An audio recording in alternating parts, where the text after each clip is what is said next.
Hello. Many of you have requested we get ex-cops, ex-prison guards on the podcast. And Rob has decided to come down here today, kindly giving us his time. And he's going to give us his story about being in the police. So thanks for coming on, Rob. No problem, mate. Pleasure. When did you join the police and why did you join the police? 2006, and it wasn't a crusade to get. I joined because I was a roofer and I wanted to get out of the building game. Yeah. Yeah, to be honest with you, I was sitting up on a roof one day in Kent, like a big frozen pigeon, repointed a chimney stack, and I thought, I've got to get out of this. Like, my hands were numb, and I thought, no, I can't do it. You have to watch the tapping because it comes through on the Sorry. microphone. That's okay. And, Your hands were numb. So I thought, I've got to get in a job. Yeah. Well, I'm not doing this. And I also thought, getting a job, pension, do something interesting as well. So I applied for the prison service first. I passed all the testing for that, but then realised that I'd be spending my life in prison. To be honest with you, because I went and did the testing up at Wormwood Scrubs, which is obviously a horrible Victorian, notorious prison. So I thought, no. I got offered the start date and all that, so I thought, no, I'm not going to do that. So I applied for the police. Yeah. So how easy is it to get in the police? No, it wasn't easy. Okay. It wasn't easy. What do you have to go through? Well, when I joined, the recruitment process had changed when I joined from being where you got interviewed by police officers and did quite a hard physical test. And you have to do an English exam and a maths exam. When I joined, it was completely gone the other way, where you applied, you had 4 competency questions, basically show us an example of when you've shown diversity to someone, or shown resilience to someone. And there's 2 others along them lines. Can you remember your examples? No, because most people make them up. To be honest with you. Yeah, I think I would. No, let's be honest. Not everyone can pluck an example. Yeah. It's just that it was a bit of a ticky box scenario. And if you pass the application stage, you do a day 1 selection where they put you in remember this is to join the police, the role of a fictional customer services manager at a fictional shopping like Bluewater or Westfield, that sort of place. Yeah. And you deal with 4 scenarios, they're role plays, and you've got a memo from your manager saying this has happened with one of the shop owners, and you go in and deal with it. Yeah. And you do them 4 scenarios, and there's someone sitting in the corner marking you and testing your ability of dealing with different things. And then you do a bit of an English and maths exam. And that was it. And you pass that, you go and do what they call the fitness test, which isn't a fitness test. What do you have to actually do on the fitness test? Well, say years ago, they used to do it where you had to do like level, I think it was 9 on the bleep. You know the bleep test? Mm-mm. Bleep test is good. It's a good test for your fitness. They set out in a whole like a distance. I think it's, I can't remember the distance. It was about 25, I think it's 25 metres. Yeah. They put a machine on, it beeps. You have to get to the end of the 25 minutes before it bleeps again. Okay. And after so many shuttles of that, it increases the speed.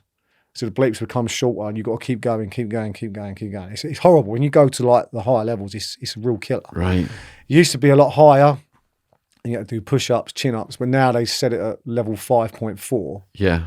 Which is low. Okay. You could do it if you could walk really quick, you could do it. Mm-hmm. And that was it, really. Yeah. And if you pass that, you're in. With obviously your security vetting as well. So how long did all that take to get in?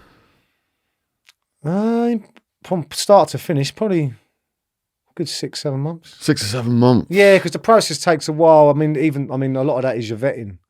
They do security vetting on you and your immediate family and stuff like that. So it's quite a long process. And they space it out as well. So if your family's got like a conviction, is that going to cause a problem? No, if you declare it, yeah, you're fine. Because it's not you, is it? I worked with a fella whose brother was in prison for murder. Right. Second time around. Bloody hell. But it was his brother, so he declared. As long as you declare it, you're not a murderer yourself, are you? So there's no real problem there. I see. So they're quite, as long as you're open. It's all about being open and honest and integrity, really. So what was your first entry-level position? Same as everyone else, you go on to what they call response team. Used to be called relief, where you're dealing with 999 calls, stuff like that. That's what you do. That's what you learn. You're supposed to learn. Yeah. That's all changed now because of the cuts. They don't do that anymore. You're put where you're needed. So you don't. But that's where you're meant to learn. You go in green as grass because you come out of training school, which is quite a long process. Yeah. But you don't know. You don't know what you're doing. So you get. So our first day on the response team, there was 3 of us that went onto the team, and the inspector was I quite liked, right old school sort of governor. He said, "So you just come out of training, then, boys?" "Yeah, yes, Gov, yes, Gov." He said, "So you don't know fuck all then?" No, sir. And he was good though. He said, "Well, keep your mouth shut and your eyes open." He said, "Find a senior PC that shows you the ropes, and watch and learn." That was it. Did you find a senior PC? Well, I was very, very fortunate because there was a lot of them on that team. There was a lot of PCs that had 18 to 25 years service, real experience, and they were good. They looked after you. What were the most important things they taught you? There was a female PC called Sarah, and she was with the old, you wouldn't mess with her, like real tough as old boots. And she was just, the most important thing she told me was be yourself when you're being in a place. Don't become the uniform. Just be yourself. Talk to people how you talk to them normally. Like, I come from South London, I swear when I talk, I just talk to people on their level, and you'll be all right. And were you all right? Yeah, I was all right. I didn't have any issues with people. Yeah. I find, because it's a strange job, because I said it's just a job like no other, because you get access into people's lives, on an intrusive level. But people phone the police rather, and you're going into their lives. You're going beyond, because people don't know what goes on behind their front door. Like, you don't see it, but you see what goes on, and it's a very strange job where if something does happen, you turn up, everyone's looking at you. You can sort it out, sort it out. So how does that feel the first time you had to do that, and they're all looking at you, and you've just come out of the training? Right, you're shitting yourself. Yeah, you're scared because you are nervous, and for the first few months, you're paired up with someone who knows what they're doing, and you naturally sort of let them take the lead. Can you remember what those first few jobs were? It was all different types of stuff, really. You go to everything from shoplifters, car crashes,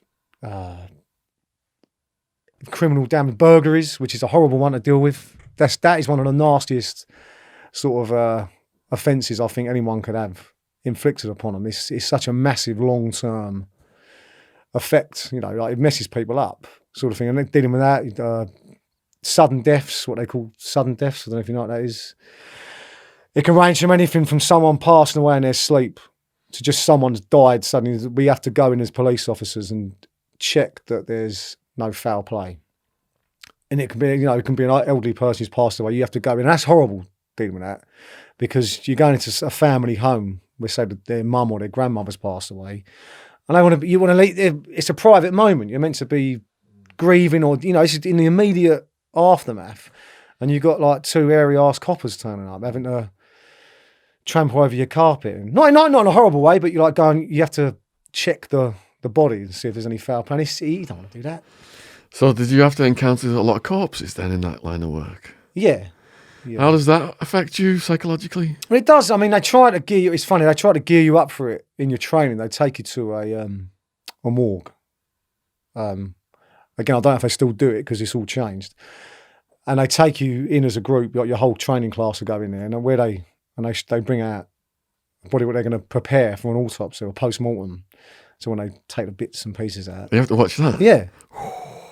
And to be honest with you, it didn't really bother me. Didn't bother me. I personally, like, the fella doing it was, I don't know if he was just a bit of a wally or he was trying to make a joke of it.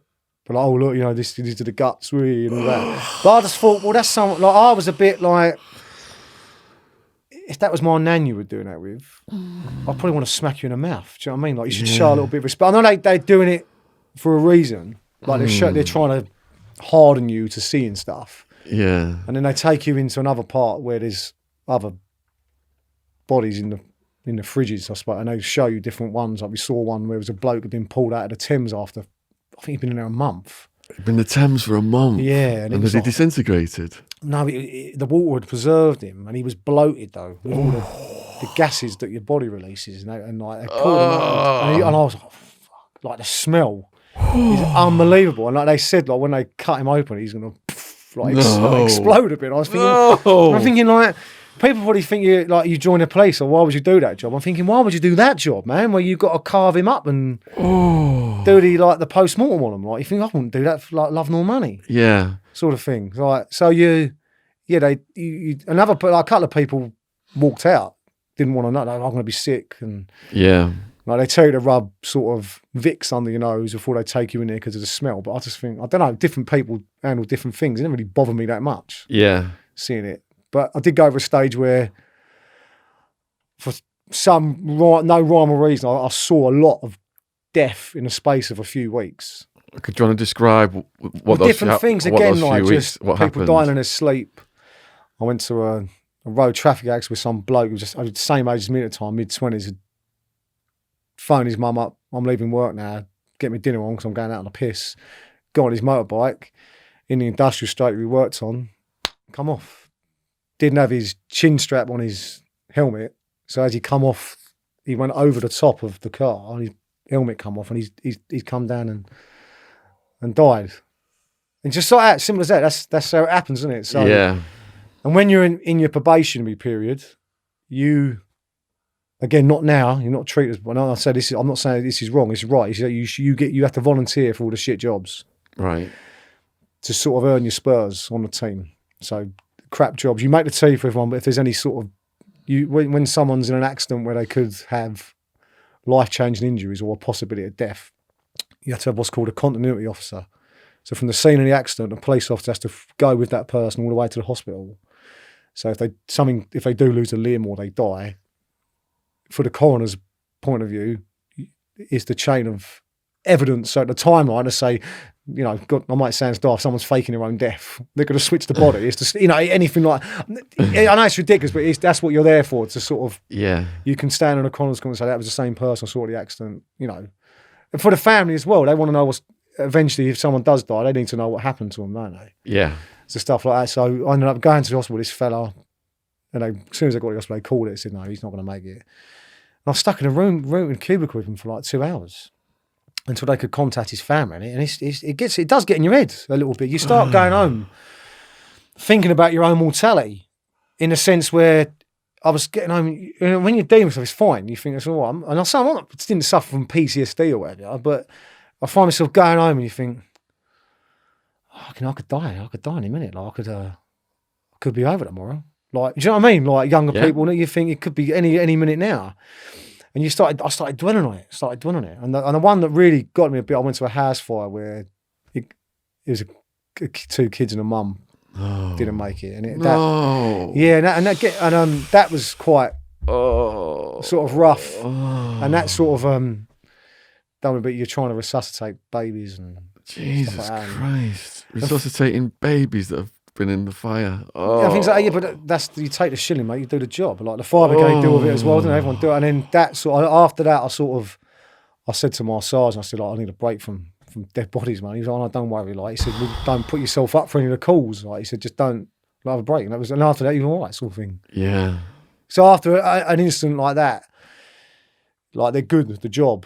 I give them they're very good with that. They offer counselling if you want it. Mm-hmm. It's always there as a service. Where I think that macho image had gone by that point. Where suck it up, stop being a pussy, go on with it. That gone because whenever you deal with a major incident like that, before you're allowed to go home, no matter how late off you are, they have what they call a debrief, where the supervisors check everyone's all right. You want to talk or cry. Everyone's crying, bits and pieces.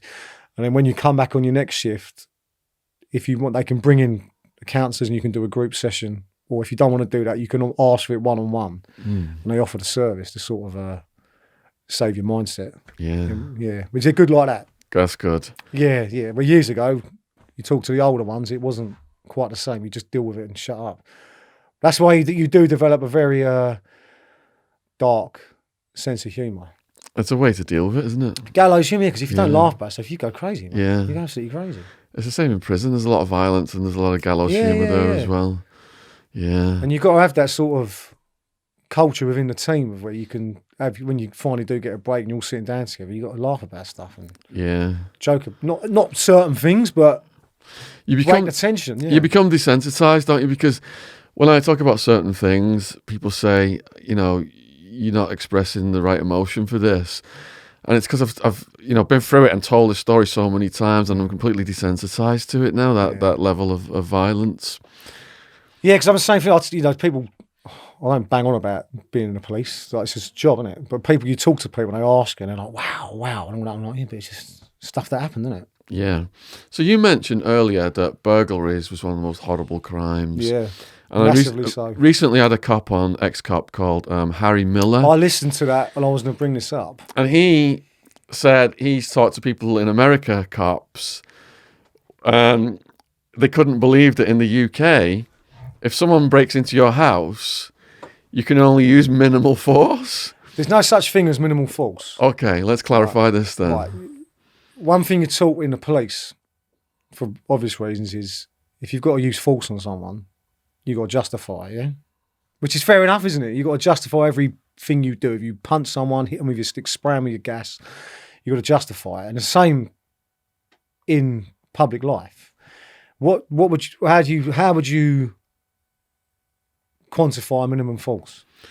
Well, I disagree. You can't, can you? I disagree with him. I think it is impossible. If you're going to hit someone, you're not going to do that, are you? Let's give the example of a husband and his wife and his kids, right, in a house. Yeah. And a guy comes in who could potentially be like a rapist or a murderer. You're not just going to use minimal force on him so he can I'll tell you what I'll do. Get back up and attack you, and you keep fighting this guy. You're going to try and put him out, aren't you? Well, you kill him, wouldn't you, if you had to? Well, yeah. Right.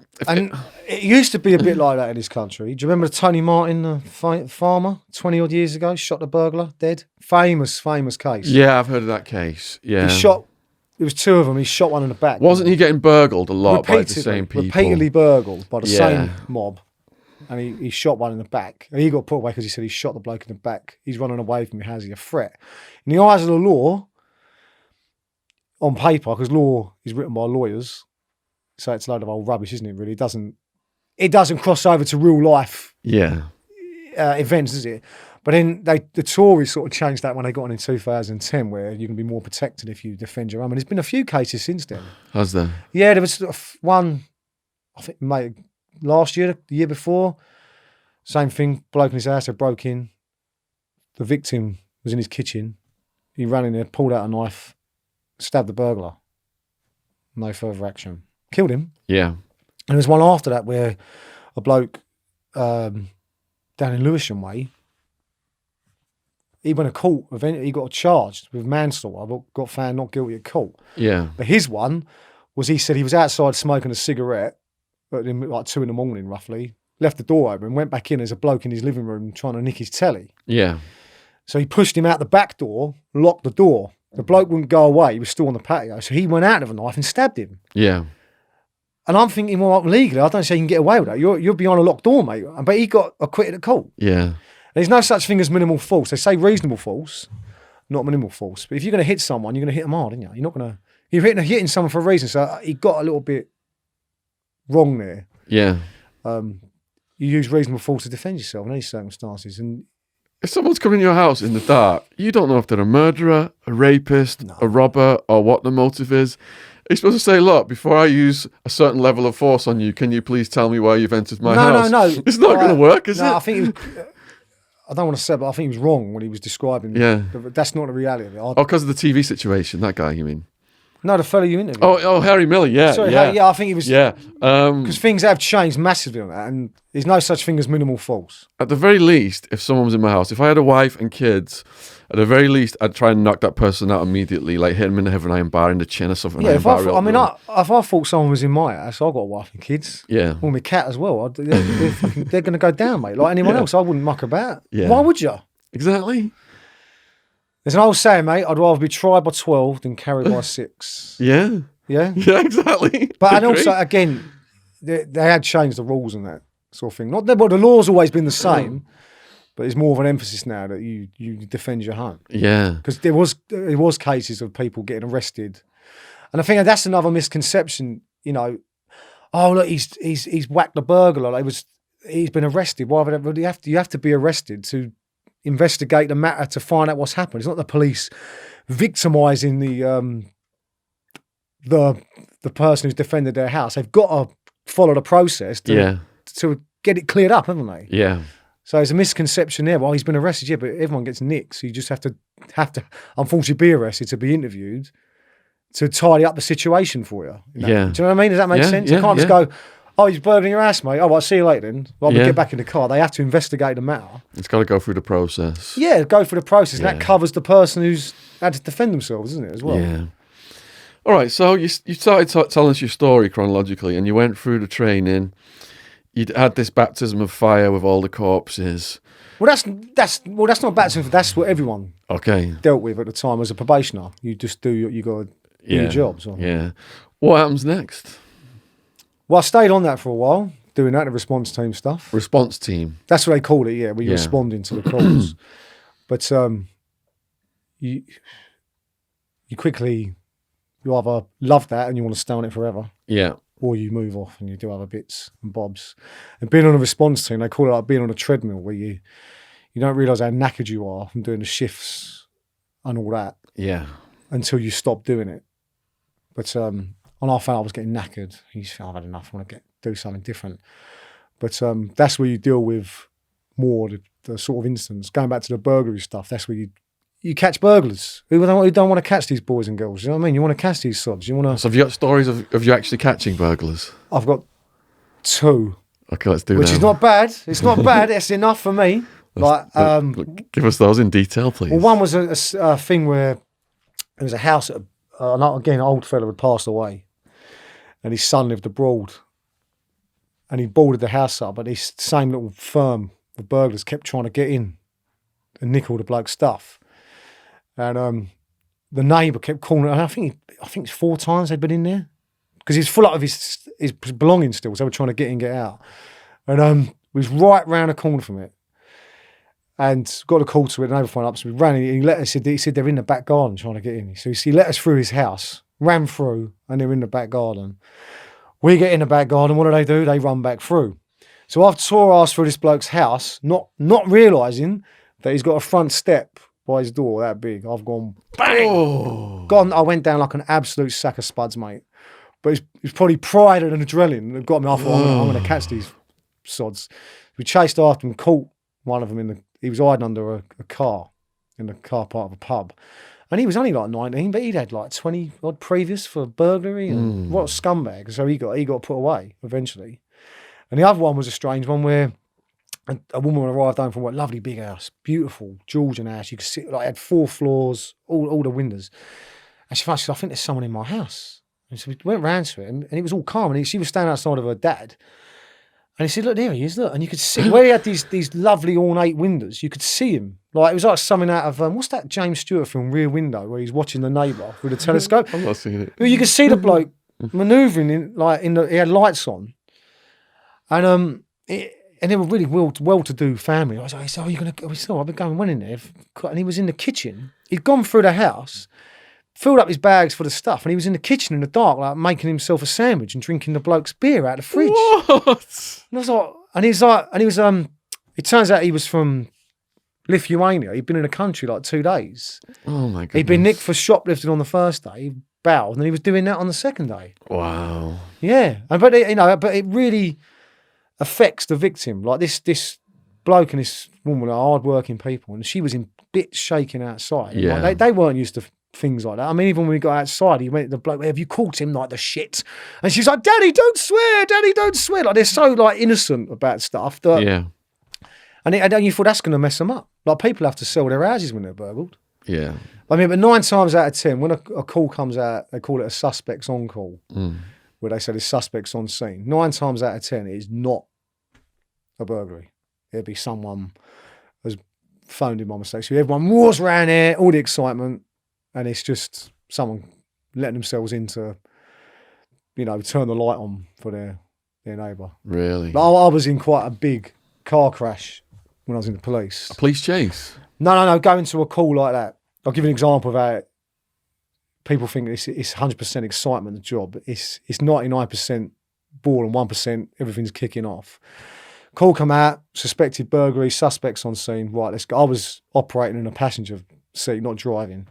En route to it, 40 miles an hour, 45 miles, bang, T-bone this other car, flipped the other car over. Oof. I've landed somewhere in the corner of the bloody windscreen and the sort of thing. Really bad.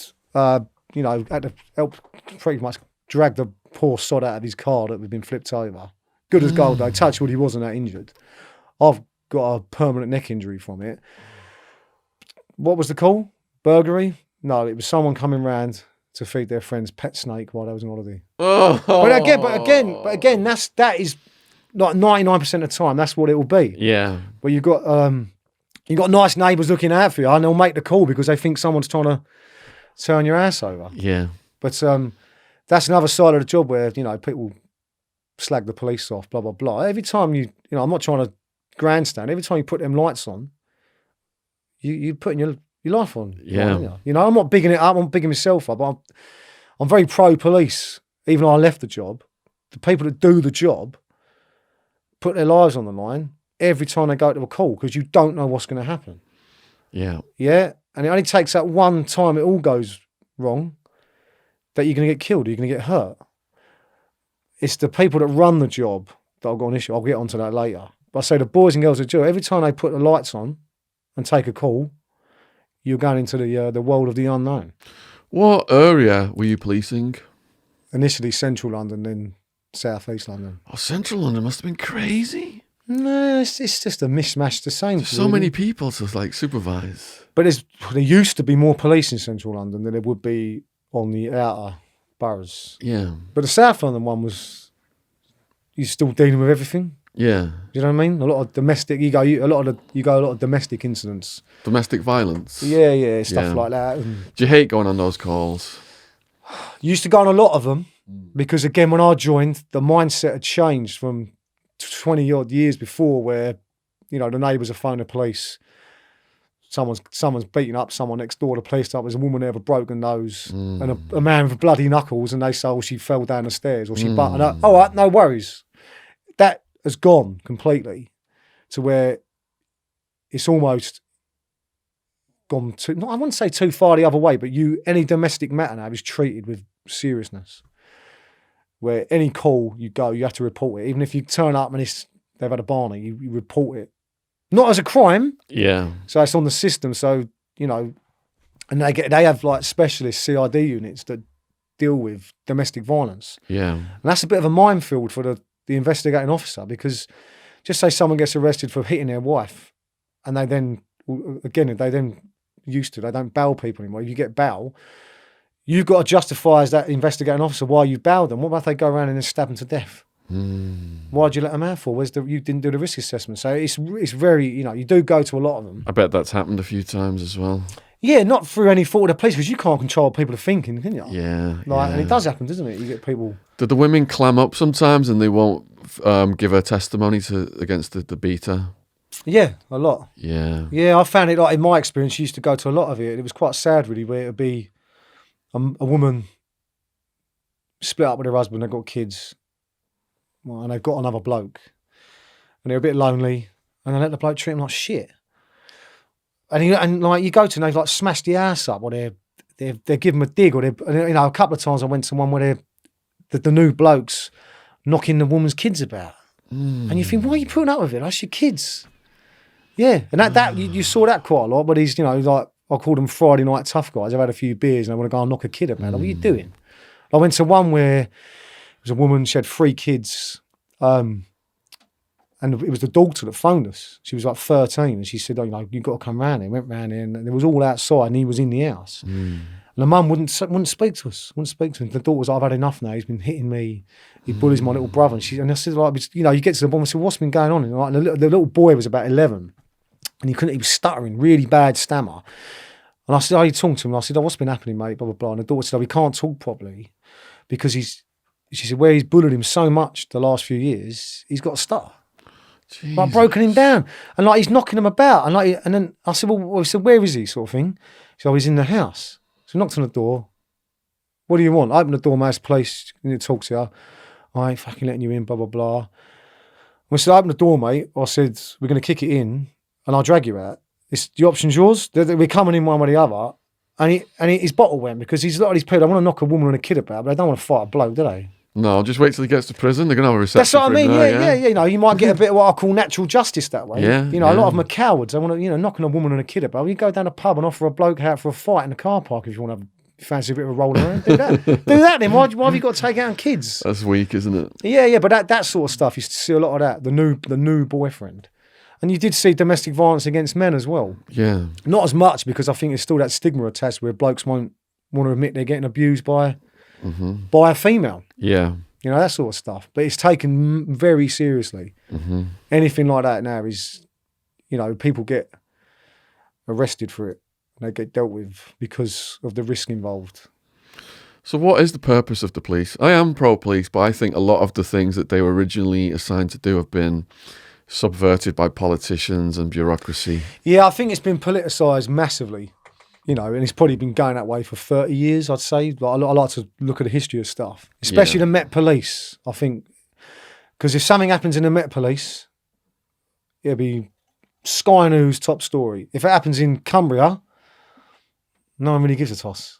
It might make the news somewhere, but it won't be big news. And I think especially since the cuts, since 2010, up until I left, 6 years later, massively politicised, where they cut the numbers so much that you're not going to deal with what you're meant to do. Like I used to say, your job is to prevent crime and catch criminals. Yeah, the old ethos used to be prevention was better than cure. Yeah, if you can prevent it from happening in the first place, you haven't got to deal with a victim of it. Yeah. And when you was on response team, between taking calls, you used to be out proactively patrolling areas where you knew there was crimes, burglaries, robberies, drugs. And if a call come out, you'd take it. But in between, you'd be proactive looking for it. That changed after I left response team to they didn't want response teams looking for crime.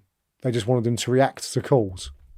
Almost what they say, they call it fire brigade policing, where you just react to the call. If a call comes out to fire brigade, they go and do it. They go looking for fires, do they?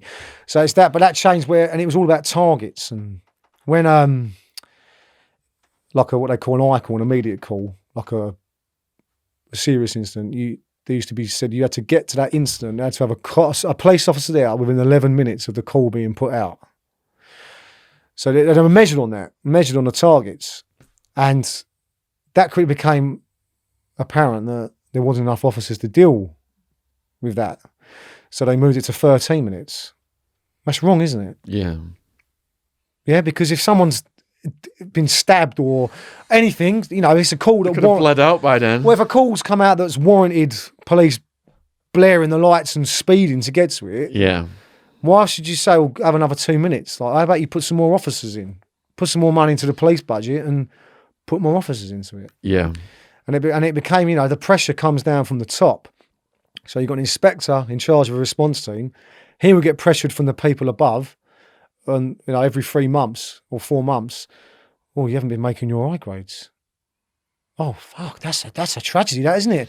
Do you know what I mean? It's a load of rubbish. So it's all about, it become run like a business rather than an emergency service. Yeah. Where you're measured on your figures. If we we've had no burglaries because the coppers have been out nicking burglars and all that. Yeah, but we don't worry about that because we haven't hit enough I grades on the bit of paper. That's what we're getting measured on. We've got to be out. What do the public want? They're not going to want that crap. No. They're not going to want to be measured on how quickly officers got to a call. They want to be safe because, I found in a place, most people only care what happens at the end of their street. If someone happens 20 miles away, that's bad. But if it's not, you want to keep that area sort of, they want your immediate vicinity. So people care about that. They don't want to see all the figures, but it's all the figures based. Yeah. A lot of figures involved, measured on, certain, that borough I worked on, the big 2 priority crimes was robberies, street robberies and burglaries. You weren't allowed to have them. It was quite a nice affluent, not some of it nice and affluent area. We can't have burglaries. So you go and report a burglary and you report it, You take the report, you put it on the system. It then gets supervised, going up the chain, and it'll get changed to criminal damage. Not a burglary, is it, mate? Just to manipulate the stats. Yeah, but then it comes back downhill, where the CID that have to investigate that burglary, what are they supposed to do with it? You know, and the same with robberies. Now, I could tell you the definition of a robbery. It's your bread and butter, right? Someone gets robbed. I know it's a robbery. You put it on as a robbery. It gets downgraded to a theft snatch, which is not a real offence. Because the pressure's on from the top. It gets put on, and that way they can go, look, we had no robberies or burglaries this week. And that's insane. It's disgusting. It's awful, isn't it? Wow. You know, and then, you know, and the thing is that they do it every year. They release the crime statistics. You can make them up, can you? Yeah. If you say, well, it's gone down that, well, prove me wrong. And things like that. The same with all the stabbings. They did it, what was it? They had the highest amount of knife murders in London in the last 20 years, the last calendar year. And they come out and said that knife-related crime's down. But hang on a minute, if you dig a little bit deeper, knife-related crime is down. So they're gonna pile in murders with that, stabbings. And knife-related crime could be people carrying a knife, people caught carrying a knife, anything you like. But you put them in one pot and go, yeah, but if you look, it's down because they're all merged into one. And it's sad, but they're lying. At the top, it's the government and the top brass. It's become so politicised that they're just bullshitting.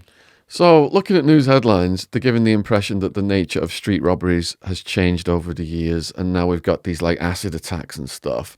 Yeah. Speaking from experience, has the nature of street robberies changed over the years? Yeah, it's become more violent, easily. And even the nature of just not street robberies, but people stabbing each other has got worse.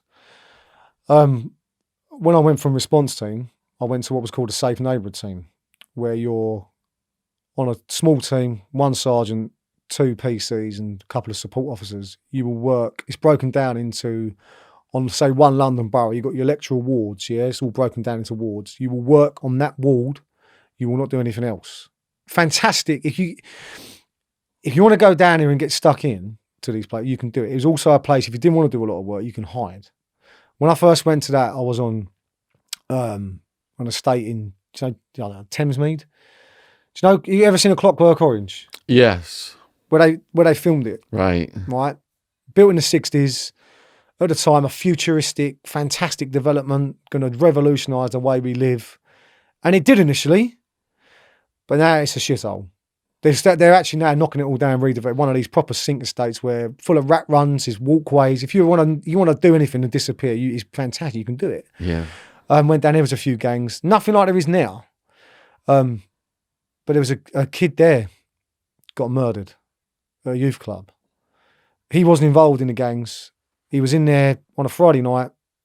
I think he was either on a table tennis table or a pool table. It doesn't matter. Got into a row with this gang about who was on next. Had a fight.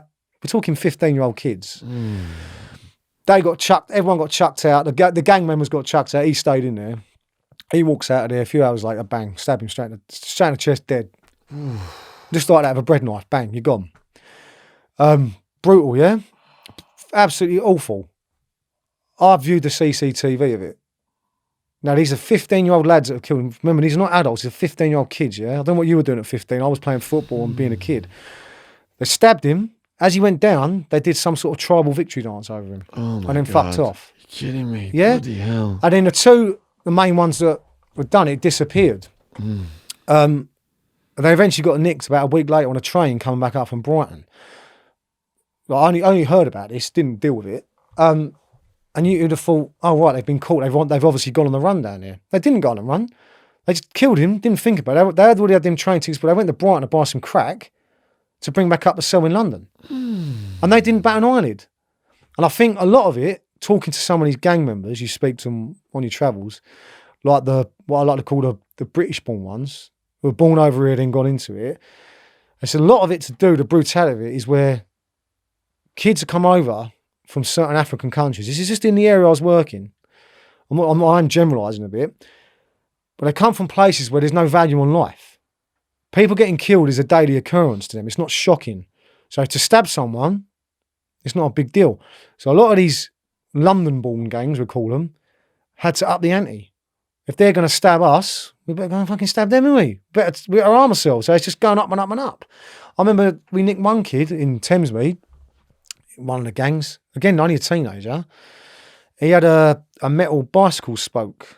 You know the ones out the wheels, the old things, up his sleeve, sharpened to a point. It's funny, lucky you felt it, sort of thing, you know. You wouldn't have. And we said, Nick, what you got interview? What's it for? Like, he was talking to him on the street. So what's it for? He said, well, you know, I said, well, I can carry it, innit? Like, don't care. And he said for 2 reasons he carried it. One, it's harder for us to detect, right? And 2, this is the most chilling bit. You stab someone with it, it leaves such a minute pinprick hole that you ain't going to bleed out in the chest as well. Yeah. So you turn up to it as a paramedic or the police turn up to it, you ain't going to see that he's been stabbed, are you? Because it's such a so they're going to be bleeding internally, and you ain't going to know it. And that's why he was carrying it. They were carrying it as a tool. For that reason, I can kill him, and then no one's going to fucking know. And you think, well, these are teenage kids, mate. And I think now it's worse. You see it all the time, the amount of stabbings. Because when I first joined, the stabbings was at a high point. Again, right? Go back to 2008. Because this plays into the stop and search stuff. The big news story with that the last few years. They were still in a hangover from the Stephen Lawrence inquiry all those years ago. So you still had the powers there to stop and search, but you had to justify it down to the finest detail. But then all of a sudden, you had all the terrorism stuff kicking off, like 7/7, and a lot more stabbings going on because the police weren't stopping people. So they went the other way, where you want to stop and search, but you go out and do it again. And they used to task you, you get stick on a minibus, you get sent out to a certain area of London where there's a high amount of knife crime. They put what's called a Section 60 in, Criminal Justice Act. You can stop and search anyone without any grounds for a knife. Obviously, it was targeted. You didn't stop like bloke dressed like you walking over the train station. You go into the areas and you'd be searching people, finding knives. And knife crime went from there to there in a short space of time. And all of a sudden, it's all gone full circle. Well, no, we're searching too many people. And now you've got it going through the roof. And it's more violent now. People, you know, getting mugged years ago, you get threatened with a knife, don't they? What's with these acid attacks then? I don't know where that's come from. That is like, it's nuts. Diabolical, isn't it? Yeah, but I don't know whether it's, you know, one person does it and then other people think, that's not a bad idea if you've got that mindset. But that sort of went from 0 to 60, didn't it? Where everyone was doing it.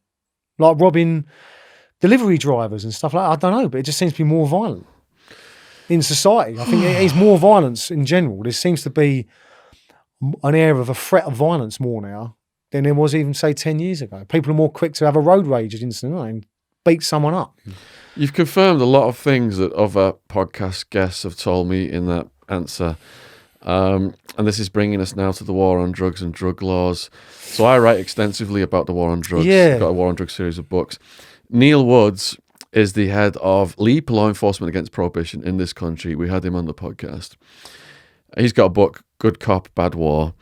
He was undercover cop. And you said how the gang killed that kid and then they went off to Brighton to buy crack to sell it in London. Yeah. So that was a drug gang.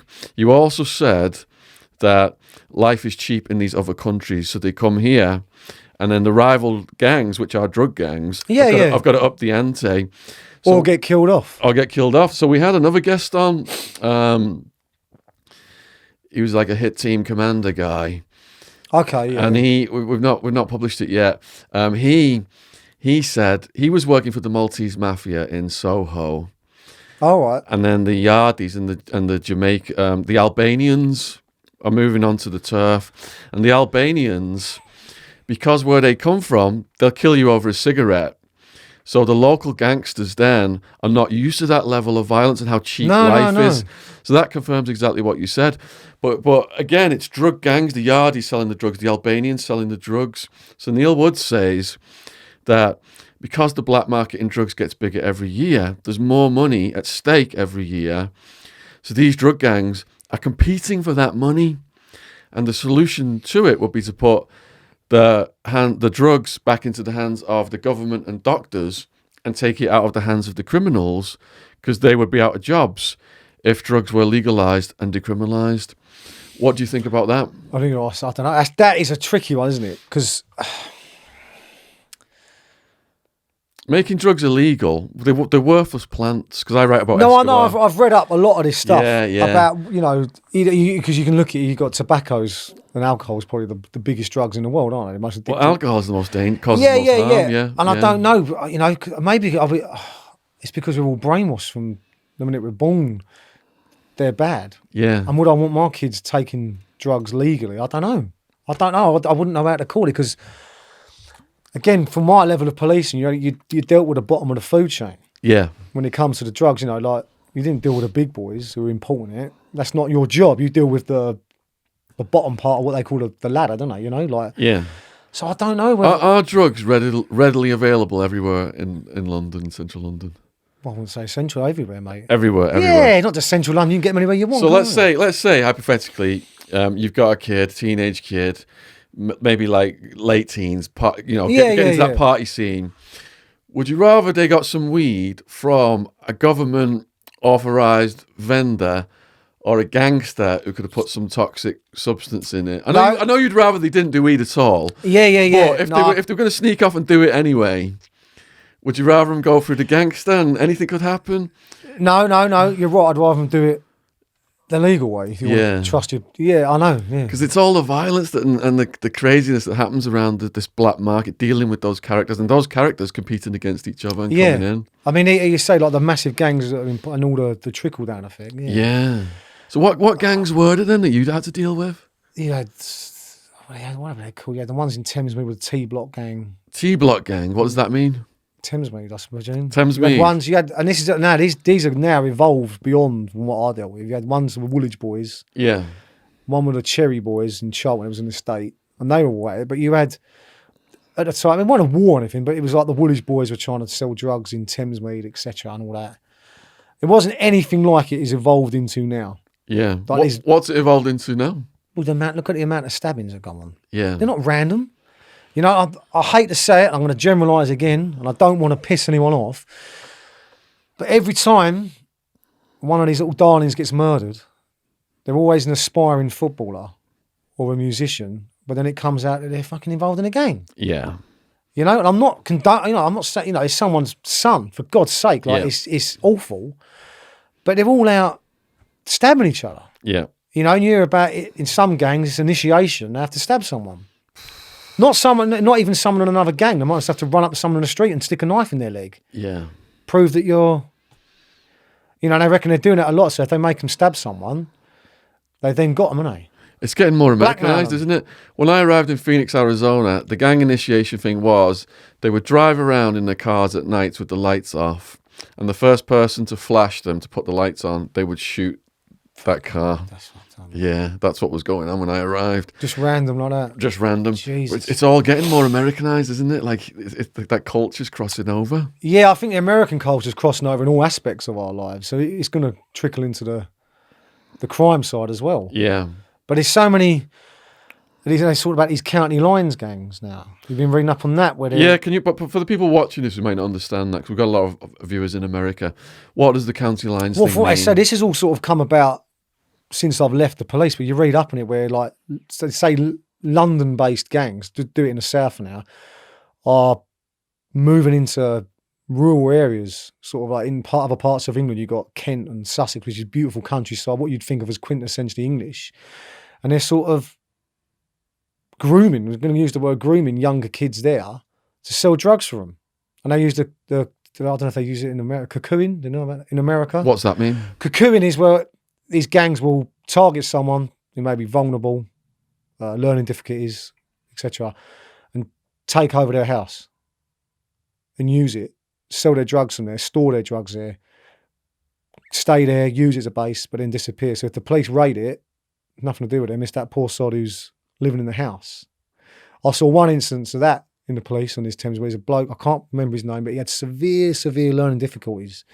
There's a little gang there selling nothing high end, thought they were massive gangsters, but just selling bits and pieces. And it transpired they were cuckooing him.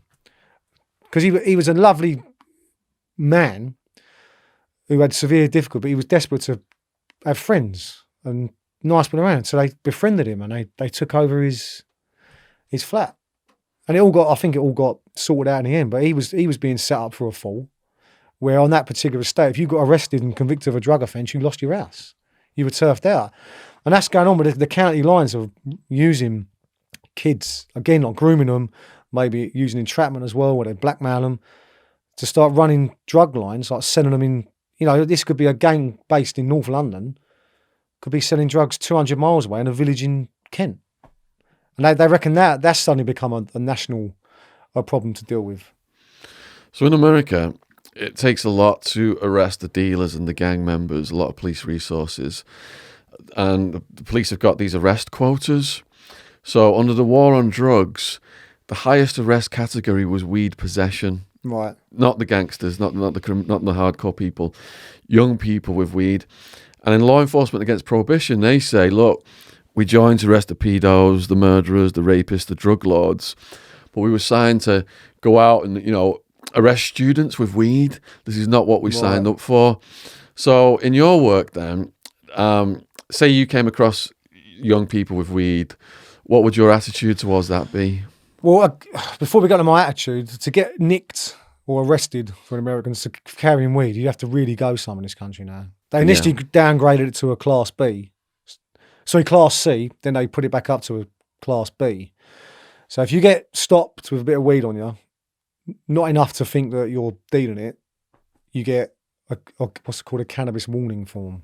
That's the present state, is it, right now? As far as it's not going to become any stricter. Yeah. I'll tell you that. I don't know if it's changed, but this is the way it was a cannabis warning form where you took it off them, you took the details, you entered it on the system that they'd been stopped with it, and that was it. If they got stopped again a second time within 12 months, they got an £80 fine on the spot. Didn't get nicked for it. If you get caught a third time, you get arrested. Yeah.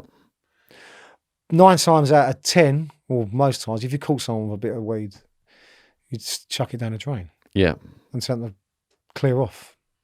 So the other thing Neil Wood said was that, like you said about there's an arms race between the drug gangs, and they become so powerful now because there's so much profits in the black market.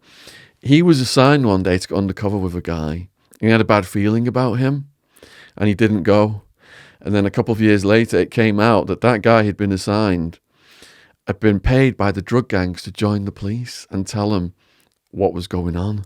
Yeah. And he said that it's now that the arms race has got to that level, this is so dangerous to my life. I can't do this job anymore. And he quit. And the other thing that saddened him, when he was undercover, he was proud that he took down these big heroin rings and stuff. But he was undercover. He had to work his way up. So he had to go with the street people and the low-level users. And he heard the heartbreaking stories of they'd been abused, sexually abused and beat up as kids or thrown away as kids. And he had to go and make friends with them. And then get up in court and he'd see them all and they'd be looking at him. And he said it was really heartbreaking because they were actually society's most vulnerable people, the users, at that low level he felt. As opposed to because they're addicted to it. Yeah. Simple as that, yeah. They are. It's an addiction. I mean, especially stuff like you used to see people who are heroin addicts and stuff like that. They're not. Like you see people. They're going nicking packs of steak out of the shop because they need to get a fix. I mean, you've got to be proper addicted, ain't you? Your life gets to that level, and they are tragic. I don't say pathetic in a horrible way, but you talk to them and they're just sort of their whole life is governed by that next fix, isn't it? I mean, I had a cousin that died. Really? Through drugs. Yeah. She was only young. Heroin, was it? Yeah, well, she was a methadone overdose. But she was a heroin addict, yeah. Oh 27. 27. That's really sad. Yeah, 2 kids left behind. Yeah. Died in a bedsit in Glasgow through addiction. Yeah. And it's once especially heroin, once you're on it, mate, you're on it. By the look of things, it's pretty hard to... hard to get away from it. It's evil, isn't it? Yeah, and that's the thing. I say, the level I operated in, you aren't going to get near the Albanian drug lords or the Yardy ones. That's a different level of policing. Yeah. But I think you're actually right about the gangs become more brutal. Yeah, definitely. And that will trickle down, won't it, to the street gangs as well? Because if you've got some Albanian bosses telling you to toe the line and do that, what are you going to do? Yeah. Do you know what I mean? You ain't going to not do it, are you? Did you ever fear for your life at any moments? Yeah, once or twice. What are those stories? Bloke went went with a knife once. We stopped a load of kids, again, young lads. A bloke with a knife was threatening kids, did you say? No, he was a part of another gang. Okay, a drug gang again. I don't know. We were sort of doing plain clothes work where I worked, just walking around patrolling. We see him at a bus stop. He went over, identified yourself, and one of them ran off. No one ran that way, and one of them pulled a knife out. Went to grab his arm, and he sort of, whether he was going for it or not, or just to get away, there's another thing. But that thing was waving around like a good one for a good couple of seconds. Really? Yeah. So that, you got a few little cuts on that. Do they train you in techniques to get knives off people? You do what they call officer safety training. Yeah. But again, looking at it, it's more of a ticky box thing. You do it, once you've done your initial training, you do it every 6 months for a day. And they show you various, what they call home office approved techniques. That's the word they use. And what are they? Well, they teach you like holds and arm locks and stuff like that. But a lot of that, you got to do it day in, day out, haven't you? Yeah. You don't all come out of there after 6 hours like fucking Steven Seagal and Jean-Claude Van Damme. You're not, are you? Any martial art, you're going to have to drill. Yeah. To sort of come into it. Some of them are good, like the arm locks, but like most of the time, if it just turns into a fight, doesn't it? Yeah. Like I boxed a lot as a youngster. It was pretty handy. I'd had a few punch-ups when I was younger, so so I probably a little bit up on it. And also, if you get punched in the face, if you haven't been hit before, you're going to freeze. You know you're going to respond. Well, you haven't done a bit of boxing, you get hit a lot. Get used to it. Yeah, to an extent, and you know how to stand and put your feet. But 9 times out of 10, it doesn't matter if you're a good boxer. It's not going to be Queensbury rules, is it, on the pavement with someone? So it just descends into a free for all. Like one incident we dealt with was again, how things escalate from 0 to 60. Was patrolling along, in a my police car. There's a bloke in the road on a push bike, in the dark, blah blah blah. Swerving around, what's he doing? He goes up on the pavement and goes into this front garden. I said, we better have a word with him, see if he's pissed or he's all right. Just nothing. Got out of the car, walked up to him, he had a rucksack on his back and he's standing there looking at me. I said, you all right, mate? I said, that's a bit daft, wasn't it? I said, you're going to get yourself killed. Rucksack off. Bang, went for me. Out of that. And that's all I said to him. Right round the throat, and there's 3 of us like trying to put him down. Like, he must have gone on 10 minutes, which is a long time. Most street fights last about 25 seconds. We was like, he was, I always said he was on something. Like speedball. Something. He reckons in the aftermath, when he all got interviewed, he reckoned he had 4 pints of Fosters. That's some fucking good Fosters, mate, I tell you. Wouldn't mind having a couple of them on a Friday. He was an animal. He cut all my neck open. He got, like we have the CS spray. They call it mace in America. It's not as strong as mace, what they have. Now, I don't like that stuff because it affects me really badly. If someone sprays it, it just blinds me, snot coming out your nose. Some people it doesn't affect. Fella I was working, was 3 of us on this bloke. Fella I was sprayed him, completely covered him in it. Nothing. Up. Kept getting up. It was like, like Terminator 2 where he keeps reforming and come back at night. And this is in like someone's front garden. What did he look like? Average bloke. Yeah. Smaller than me. I mean, I'm not massive. He was smaller than me. Normal bloke, had his work gear on, like builder's clothes. And in the end, you're hitting him. In the end, you're just like trying to get him off. And in the end, like everyone else, we put up for resistance. Someone else got to us and put him down. The time he got to the nick, he calmed down. Wow. Yeah. And like, the next day, he'd obviously got dealt with. The CI that dealt with him phoned me up as I'm a victim of it, I suppose. Like, I saw on police. They tell me what happened. I said, what did he say? He said he couldn't remember much of it. I was like, what? And he said, like, he'd come out, he said, I don't know what happened. They told him what he'd done. He was like, I'm really sorry about that. And he said he'd had 4 pints of Fosters. I'm like, no, he was on something. Did they piss test him for anything? No. He got arrested for assault on police. Yeah. Which is it's not really treated as a serious offence over there. Isn't it? No, not really. Like it's what they call a summary offence. You only go to magistrate's court. If you do, the maximum you can get if you do go to prison is 6 months. Yeah. But I think he got £200 fine and Bloody hell. costs. I got 55 quid compensation for that. That's going to change your lifestyle. Way up, Shaun. It's not till cut neck, and I felt like I've been 10 rounds of Mike Tyson, but and I think I got it in like 4 instalments as well in the post. So you said there was 2 times when you felt your life was under threat. Was that the second time that you just described, or was there another time? No. The other time was the crash. The crash. Because I saw that coming. Yeah. Where it was one of those instances where we're on the minor road, coming on a major road.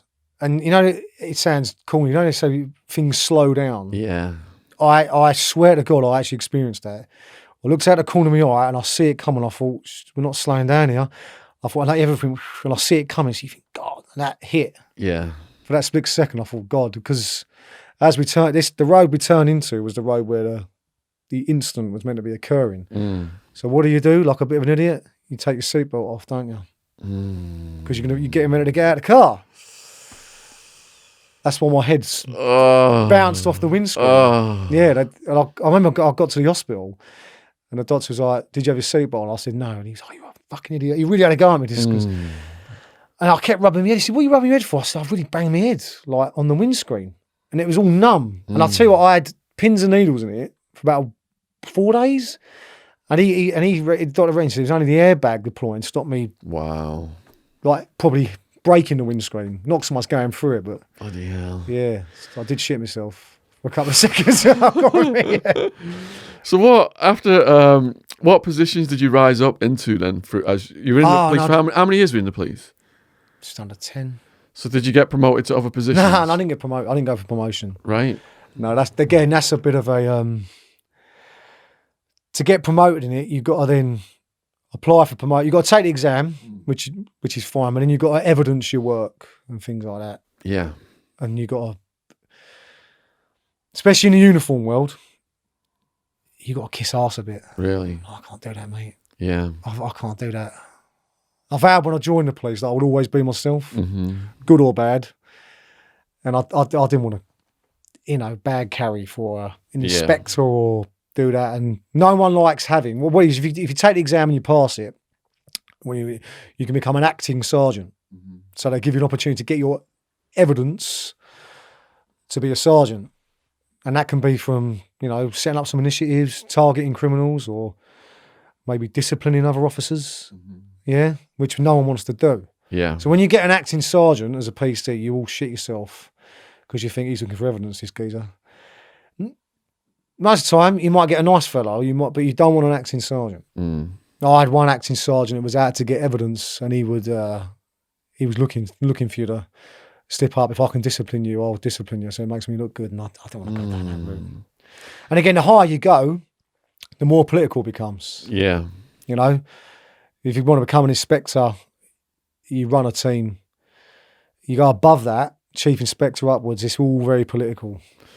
Was the behaviour in the police by your colleagues that you respected and looked up to, and was the behaviour that you thought that was wrong? Yeah. I mean, respect. So many good people are in the police. And unfortunately, when you get a bad copper, every copper gets tarred with the same brush, don't they? Yeah, massive. I said when I first started, like the senior PCs in there was good, honest, real hard working, knew what they were doing, would look after you, do their job. Even the sergeants at the time and inspector, really good, experienced coppers, really nice. But then you see others, again, I go back to acting sergeant, I won't name anyone. He came from another borough to be the acting sergeant. Now, in that police force service, whatever it's called now, when you go somewhere, your reputation will have arrived there about 4 years before you got there. Yeah, because there's someone that knows someone who works where you worked, or they'll know someone.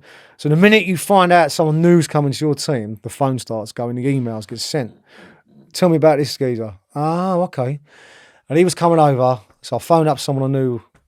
I said, "Do you know so-and-so?" I said to him, "I'm going to give you a name. I'm not going to tell you anything else. I'm going to put you on loudspeaker just to gauge your reaction, right?" And I said, "So-and-so." And they went, "Oh, for fuck's sake, you're not getting him, are you?" So I was like, "Oh, no." Turns out this geezer was a schools officer. and had what we call an inappropriate relationship with one of the pupils Are you kidding in me? the sixth form. No. How come he was allowed to continue? All got brushed. What I got told, again, this is only what I've been told, so I'm not saying it's 100% accurate. He was in the same lodge as his borough commander. Masonic Lodge. Masonic Lodge. That's what we got told. Oh dear. This gets us onto a lot of the subjects that are very popular on this channel. And he made a comment. So when he come there, again, I sound like I'm slagging people off. He was a sort of bloke that had obviously never fitted anywhere, so he's joined the police. That makes sense? Yeah. You know, because again, you get people from all walks of life. You get a lot of rough and ready types, is what I was described as, a bit of a rough and ready sort of bloke. You get different people. And he's not going to fit in with people like that. And he was out one night, stopped a load of kids just to have a chat with them. 14-year-old girls and boys, just, how you doing? What you up to? You going home all right? Make sure you get home safe. That sort of stuff. Yeah. And he was fucking leering at them. No. Like, yeah, because I was facing the group and with my colleagues, and he was standing behind, letting us get on with it, and he was leering. I thought, what's he fucking looking at? We all go back in, and he was like, I'll tell you what, I'd give them at least another 6 months. I'll go through a lot of them. You're like, what are you doing, mate? Do you know what I mean? What? And you think, like, shut your mouth, mate. But then again, he's stupid saying that in front of people, isn't he, as well? Yeah. What do you do? What do you do? Bloody hell. Yeah. All you can do with that, and I'll tell you what I did with that information, is what else you all did, keep it in the back of your head. Yeah. Because if he comes after us to try and stitch us up, you can go, well, there you go then, mate. I'll have you on that. Yeah. Yeah. Yeah. How prevalent is the influence of the Freemasons in the police force then? Now, I'd say not as much as what you heard about years ago. Because what I've been told by other people, older coppers and former officers, that go up to the 90s, and apparently it was rife. But they're still in there. And again, it's a bit of a conflict, isn't it? You know, if you're in the same, I like to call the Masons the mediocre mafia, because they're like a little boy, they're like a boys' club, aren't they? Yeah. I mean, I wouldn't join it. I got offered it twice to join it, purely on the fact that I was a police officer. So how do you get approached for that? Well, the first time was an old boxing trainer that I'd known for years before I joined the police. It wasn't my trainer, he was from another club. And bumped into him. I was at my another old trainer's shop, and he was in there. Right, he said, right, wide boy, how you doing, boy? Yeah. What are you doing? Are you still roofing? I said, no, I'm in the police now. Oh, yeah? Oh, right, blah, blah, blah. Chatting away to him. Now, I've known this bloke off and on for what? 7 or 8 years? 10 years? And he collared me out. He said, I'm going to go. Yeah, hang on, don't go. Yeah, he pulled me outside. He said, you ever thought about joining the Masons? I went, no. And I thought, fuck off, join that lot. And he went, he said, oh, you should think about it. Like, it might be good for your career in the police. I said, what are you in there then? And he went, yeah. And I thought, he's never spoken about that before. When I was fucking lumping tiles up the ladder, like, you know what I mean? And like, knocking up cement on a building site, never mentioned that. And he said, yeah, I'm in a lodge down in Tunbridge, which is weird because he never lived down that way. I don't know, you know, how it works. And I was like, I said, no, I don't know. He said, well, you know, look, take my number. Never been offered that before, the number. He said, if you're interested, like, he said, you know, I've got a few police high rankers in there. If you want to join, you know, I can get you second in. I'll bear it in mind, like. I thought, nah. And another time was when I was working on another safe and neighbourhood ward.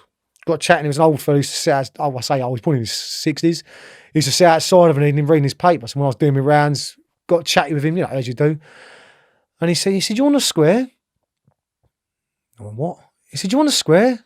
And I thought, I know what he means, but I don't want to let on that I know what he means. I know what it means you're in the, like, it's something to do with the symbols, like the square, like the set square or something. I don't know. Yeah. And I knew what the term meant. And I said, no, I'm not. No. He said, you ever thought about joining? This is the third time I spoke to him. I said, no. I said, I've never really thought about it, mate. Well, you know, I'm in the lodge down at so-and-so place. If you ever want to join, I'll take you down there. I'll get you seconded. I'll get you in. I'm thinking, why? Like, it's strange. I mean, you know, people join it. I'm sure there's plenty of people in there who've got good intentions and all, but the people I met in the police doing it, I thought were just like fucking wankers, mate. But like people that haven't got a social network or something, you want to join, I think, I don't fancy that. And again, maybe I'm tainted by the people I met that were in it. I didn't get on with them. But I think I don't trust you. Don't trust them in that extent. But again, are they all bad? Same thing, innit? You can say the same thing about the police. Everyone says they're all bad, but they're not, are they? There's good and bad in everything, isn't there? Yeah, but then there's something, you know, again, I thought, why are you offering me because I'm in the police? Do you want something from me? But, you know, I think I'm a nice bloke, but you don't know me. It's not like we're best friends and you offer me a weigh-in, but do you want something from me for it? Possibly, I don't know. So John Wedger, he said when he was on Vice, he's watching these teen prostitutes and he's, you know, making notes and filing reports. And over the time, he learns that some of them, the clients are like politicians and celebrities. And as he's building all this up, eventually orders from the top comes and says, you got to shut that down. It's not going to go anywhere. Do you think that would have been a Masonic influence? How would that have been stopped like that? God, mate, you asked me some big questions here. For some low-ranking cop. I wouldn't know, mate. Again, the political side of it, up the top, pressure comes on it. You know, like, how does the commissioner in the police get their job? They have to be interviewed by the Home Secretary and stuff like that. So up that top level, they're not police officers, are they? They're politicians. Again, I don't, whether that's a Masonic thing, I don't know.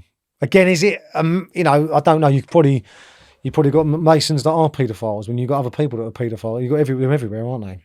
Every walk of life. What did you think of the John Wedger interview? I liked it a lot in the reasons where he talks about what the police was like in the 80s. It gives you good insight into what I viewed as how things have probably changed for the better as well. Like the corruption side is not there as much anymore. Not on that sort of level, I'd say, because there's not as much of a connection between the police and the public. Where you work on a borough, you're not going to be that close to people anymore. It doesn't happen. And again, you know, when he touches on the high level corruption stuff, whether I believe all of it or not, I don't know. Because I don't know. But it's interesting because obviously it does go on. I mean, you had that parliamentary report yesterday come out about, I think they used every term but cover up, didn't they? They did use every single term, but... Just to clarify, Rob's talking about the paedophiles in Parliament, and there was a report that just came out, and Sonia Poulton has been researching this for years, and we've interviewed her 3 times now. If you want to check out what she's got to say on that, and Savile and Madeleine McCann and Epstein, all that stuff, it's in the description box below this video. Yeah, like, and they've come out and said, you know, they ignored it. But if you've ignored it, you've covered it up, haven't you? You know? And I think it's the same in any society. Where there's power and there's money, you can do whatever you fucking like, can't you? So Jimmy Savile was prolific offender. Yeah. We had Operation U-Tree. Do you think that was only allowed to progress so far? It seems like all of the TV celebrities were sacrificed and they deserved the punishment, but the politicians, it kind of stopped. You know, Max Clifford, Rolf Harris, you had certain ones. all these guys. Yeah, and that's the end of it, isn't it? It's done. You got a few people nicked, but even there was plenty that got arrested that didn't get charged. And probably what have they done? Who was it? Jim Davidson got nicked, didn't he, for allegedly grabbing a bird's arse at a party 30 years ago. Now, let's be honest, if he did do that, all right, it's out of order, but fucking 30 years later, you're going to get nicked for it? Really? Is that not wasting police time? And, you know, like, again, but they stick that in the newspapers or whatever, then... It takes the heat off the politicians. Yeah, and people that are in higher power, yeah, because I believe they're all at it, of course they are. Especially the Savile stuff. I mean, as I said, like, this groundbreaking documentary come out a week after he died with all these hundreds of victims. Well, they didn't just come out in a week, did they? So it's all there, isn't it? You said you saw not the 9 o'clock news sketch about Savile. Yeah. What was that? If you could just tell the audience. Well, that show was what, late 70s, early 80s? Because in the 80s, wasn't it? Yeah, comedy sketch show. But, you know, like, so long before it has come out, where there's a lorry driving around London with some proper grubby, noncy looking people in the van, driving around, jumping out of the lorry, grabbing young kids off the street and hurling them over into the top, the back of this tipper truck. And he drives around and doing it all to sort of like Benny Hill type music.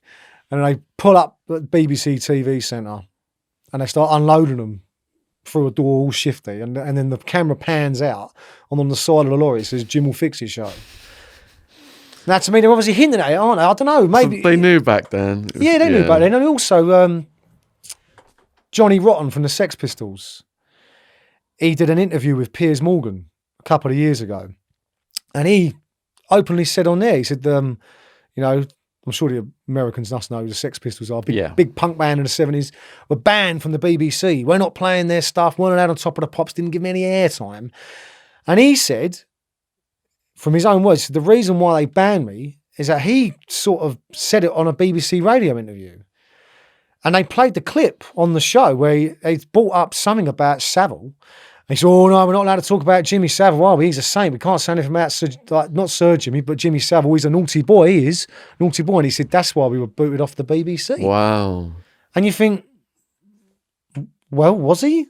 You think he's not trying to make money. He's not going to make any money out of it. So they weren't allowed on Top of the Pops, but there's a clip on YouTube now of Savile on Top of the Pops putting his hand up a girl's skirt. Yeah, grabbing her up wherever. In plain sight. Yeah. And also, I remember when one of the many documentaries about Savile, they had Esther Ranson on there. And she was saying, oh, I'm really shocked. And somehow I feel we've all been sort of complicit in it. And when you hear people's accounts of how open he was about it, don't tell me you didn't know. Don't tell me you didn't know it was going on and act all, oh God, it's awful. And the same, I think, another Piers Morgan, did Tony Blackburn, interviewed him. And he was on there bragging about how many women he'd had sex with in his career. Bit creepy anyway. Anyway, that's another one. And he put it on him about Savile.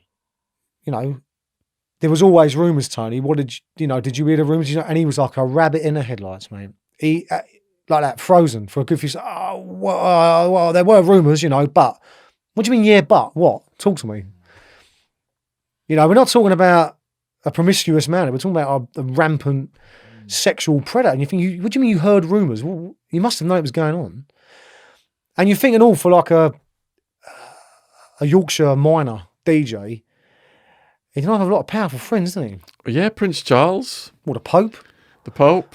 Like Thatcher. And you think, he's in a lot of fingers and a lot of pies here. When someone who's a radio DJ, and you think, I don't know, dear. You just don't know. Well, you do know, but... When Charles and I were having marriage problems, Savile was brought in as the marriage guidance counsellor. Yeah. I wouldn't want him advising me if I have a Barney Barnesses. I don't think she'd have it either, mate. I don't think she'd have it. She said he was creepy. Diana said he was creepy. Yeah. So, yeah. And the thing is, if he's one, what I've always wondered about it is how does another one identify to another paedophile that they're in the same sort of mindset? Masons have got funny handshakes, whatever. How do they approach each other? Well, look at the Epstein case. You've got a whole ring there of high-profile people. Yeah, so how do they tap each other up? That's what I've always fascinated me. So how do they, just go up to someone and go after a couple of drinks, "You're a paedophile, I am." Do you know what I mean? So how do they? Is there a code? Is there some sort of? From looking at the Epstein case, it was like they invited so many high-profile people to their functions that were run by Epstein and Ghislaine Maxwell, and they would get the girls to give them massages, and then these massages would develop into other things if the people were up for it. So I think that's how they determined in that case whether they could get them on board properly. Yes, it's interesting to see if they do it.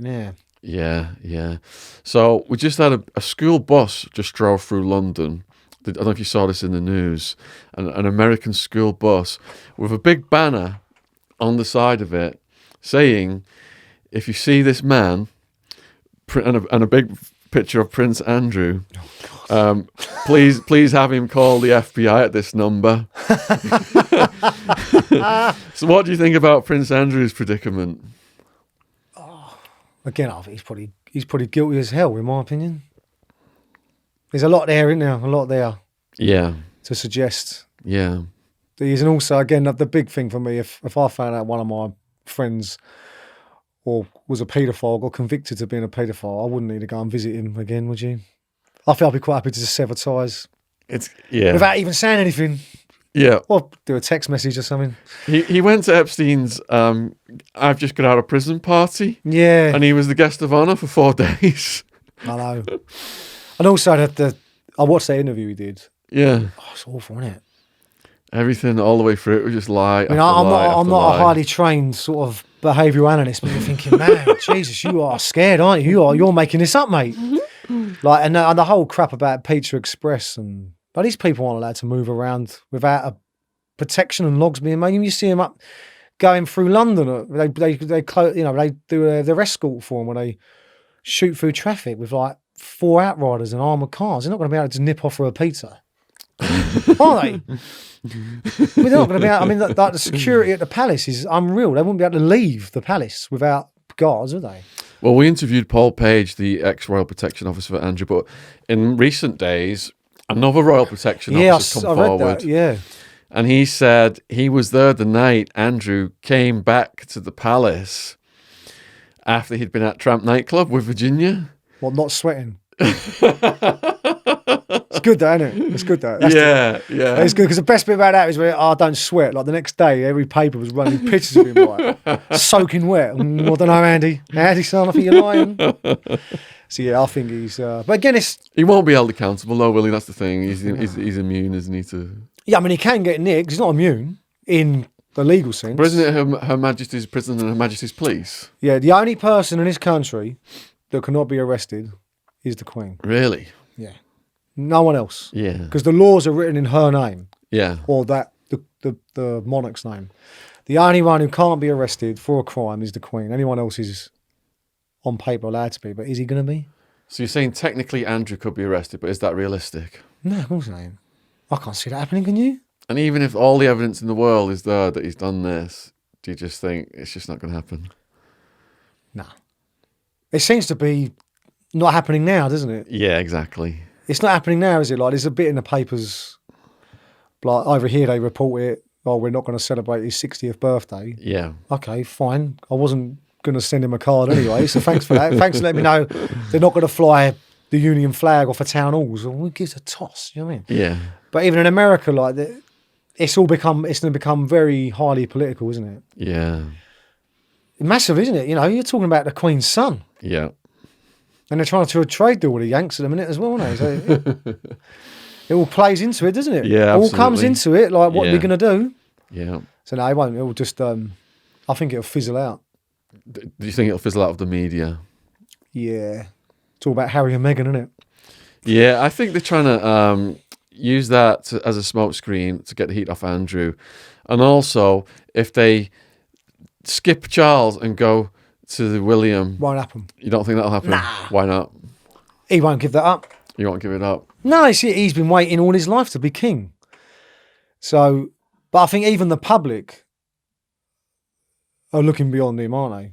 Well, he's got Camilla, hasn't he? And that's a constant reminder of Di's death. No one likes her. I mean, even Charles was having sex with Camilla in the palace the night before he got married. Yeah, I know. I mean, you look at that marriage, like you read into it, it's like something from 500 years ago, isn't it? Like the royal court. Like, I did an attachment to the palace once, only a couple of days or a day, and you speak to the coppers up there, and they say that royal court is no different to what it was in Henry VIII's day, where it's just they don't live like normal people. And like she was served up as the wife, wasn't she, Diana?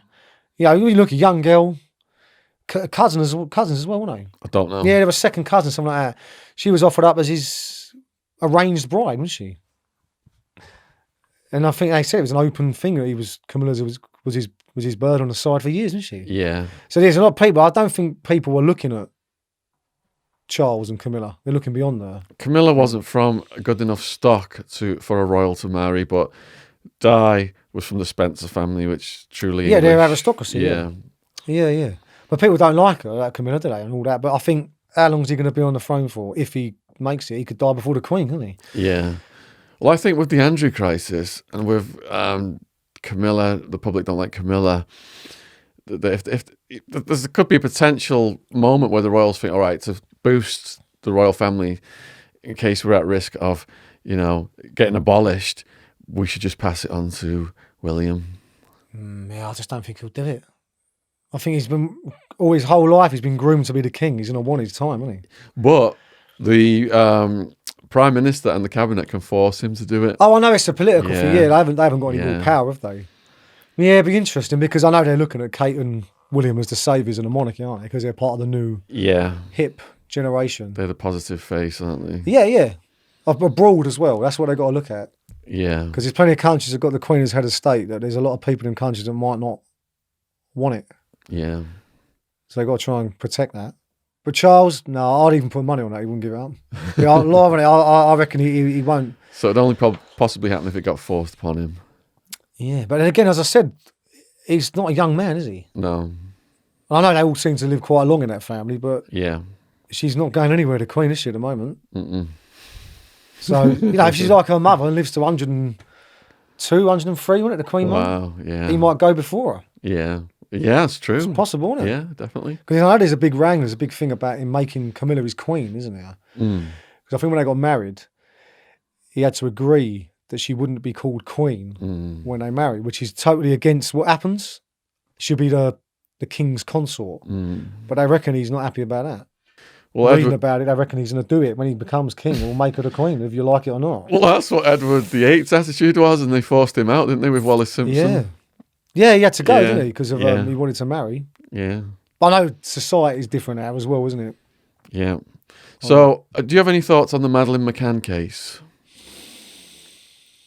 Not really. I wouldn't like to speculate whether Yeah. there was some sort of conspiracy or not. I wouldn't like to say. Yeah. But either way, my opinion on that is, regardless of what went on, they've either got to live with the fact that there is something untoward gone on, or they got to live with the fact that their poor kid's gone forever. Yeah. That's a life sentence in itself, in my eyes. Yeah. So I wouldn't like to speculate on that one. So you've told us some hard-hitting stories from your police career today. Were there any moments of humour and levity? Oh, yeah. What stories have you got? Well, different ones. I remember once went to search a property, again, execute a warrant, and you're searching it, and you're tucking away in the drawers, and you put gloves on, like surgical gloves. But my mate, the Wally, didn't bring any. So he's rifling through drawers with nothing on. Went through one drawer and found this used, massive dildo that looked like it come out of a skip. And he's so busy, he's so intent on searching this bot. I went, Shaun, hold this a minute, mate. Oh, you bastard! Oh! He grabbed hold of it. That was him done. Out, then he throwing up. That was a good one. Another one, same bloke actually, went to a call where it was someone they thought they were dead, collapsed. So we went in there looking for the body. That's what we think. And we're in there. Can't find anyone. There's nothing in it. There's no one in this house. Loads of rubbish everywhere. All we heard was, he's going, I can hear something. I said, no. I said, I can't hear. We looked down here. And lifted up this old blanket. There was an old woman who obviously collapsed and she was ill, wasn't it? And he went, and he ran off down the road. He ran out. He thought it was a flipping ghost. So out he went, out the door. I said, don't fucking leave me. Don't leave me. Do you know what I mean? Don't leave me on my own. Yeah, but there's plenty of humour that goes with it. That goes along with it. Like practical jokes, stuff like that, mucking around. Like, I mean, it didn't happen to my... Again, people are going to find it not that funny. But there was a bit of a battle of wits between two officers, and I ain't going to name one. One of them got hold of a dead fox and like hid it in his locker. See, people don't find that funny, but it is funny. Because you all know it's in there and you're all sort of sitting, like getting changed, thinking he's going to find out in a minute. Waiting for the scream. Do you know what I mean? Yeah. And then you work with people that are, again, you might not find it funny. There's one bloke we worked with when I was on one team, and he was a bit odd. A little bit creepy. Not in a perverted way, but all this stuff come out, he's getting a commendation for bravery. And you think, not like, Borough Commander's going to, commendation, you've done something good. I mean, what's he done? Because we're working with him. What's he done? And he got a commendation for where he lived. Was this common, like an open bit of land. And he was up there at 2 a.m. having a walk, right? And he saved a prostitute from being attacked, possibly raped, in this very famous part of Plumstead Common that's famous for prostitutes. So he got a commendation for it. And I mean, he was all sitting there, like, once he got proud as punch, like, Who wants to ask a question then? Like, why were you up there at 2 a.m. where the prostitutes are? Don't know. Just going for a walk. Okay, all right, nice one. You know what I mean? No one thought to raise the question with him. Like, why are you up there in a notorious red light district at 2 a.m. just going for a walk? Well, oh, okay, nice one. Well done, hero. Yeah, not against Batman or anything in disguise or anything like that. But you do work. As I said, I'm very pro-police. You work with good and bad. What is life like for street prostitutes then in central London? Again, it's not. I think a lot of the streetwalkers are probably gone now. Have they? Yeah, you look at areas like King's Cross, they were notorious, weren't they, for...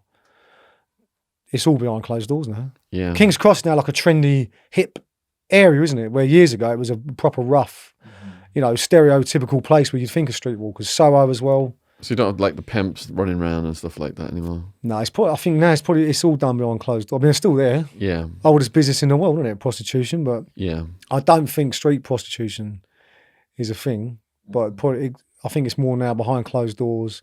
And they say, Soho now, they reckon is run by the Albanians/Russians. Yeah. So the people trafficking, stuff like that, it's all done behind closed doors. Yeah, we had a guy in here who worked for the Maltese mafia, and they were running a lot of it, and the Albanians running a lot of it. They the came Maltese, in. I mean, I've read about them running it in the 50s and that. Well, that's when that's when he was doing it. Oh, yeah. right. I thought you meant sort of now. Oh no, I imagine the Albanians have took over by now. Yeah, Yeah. But even Soho, you go around it now. It's not like there's a few bookshops and sex shops. It used to be openly. Yeah. Patrolling around it on a Saturday. There'd be women hanging out the windows. Yeah. And see the police coming and jump in the window. Do you know what I mean? But that's gone, I think, now to an extent. Yeah. So if anything, it makes it a bit more sinister because it's hidden away behind closed doors. What's going on? Yeah. What is going on? So the police have come up under criticism over the years for racism, institutionalised racism. What are your thoughts on that? I just don't believe it exists now. In your experience? Yeah. Anne and I, if I had seen it, I'd say didn't see one instance of someone targeting someone because of their race. Yeah. At all. And how do you define institutional racism? It comes down to individuals, doesn't it? Mm. The same with the police brutality. So I've never gone to work when the police have thought, I really fancy giving someone a fucking good kicking today. Mm. I never worked with anyone who wanted to beat anyone up. In my experience. So, as I said, I think the police, the last 10 years, have had such a bad press. And this is going to sound like a conspiracy theory. When the Tories got in 2010 on the pledge that they weren't going to cut public services, not going to do that, not going to cut the police, the fire, the ambulance, not going to do it. They started hacking it to bits. And at the same time, every copper noticed it who got a bit switched on that there was a lot of bad press coming out about the police. Bad police, all this, all that, trying to catch coppers out. And even again, a lot of it is at a higher level, where they're all flipping, shaking the right hands and playing a political game. But unfortunately, the public only see the copper on the street doing the job. So who's the only people they can look at and think, well, you're all the same. And I found there was a massive sort of shift from even the law-abiding public against the police. Like, oh, you're all fucking time wasters. You're all like, and I think that's a bit strange. And it really came about and coincided with it all the time with the cuts. Because they're privatising things, aren't they? They're trying to, yeah. They're trying bringing the American model over. Yeah, and also that the cuts are made. But again, another lie they're telling the public. I said I worked on a safe neighbourhood team. They got rid of them all. They got rid of them teams, took them off because there wasn't enough police officers to do them anything. They're playing sort of a bit like the World War I generals moving figures on a bit of ball to try and, like, we've got to move him here, move them there. But they're still printing leaflets out every year, sending them out to every address, on every wall. This is your local neighbourhood team, with the names of your team. They're not there. They're not there. It's an illusion. And it's awful, isn't it? Like, so again, who's going to bear the brunt of that? It's the copper on the street, And there's same with the stop and search stuff.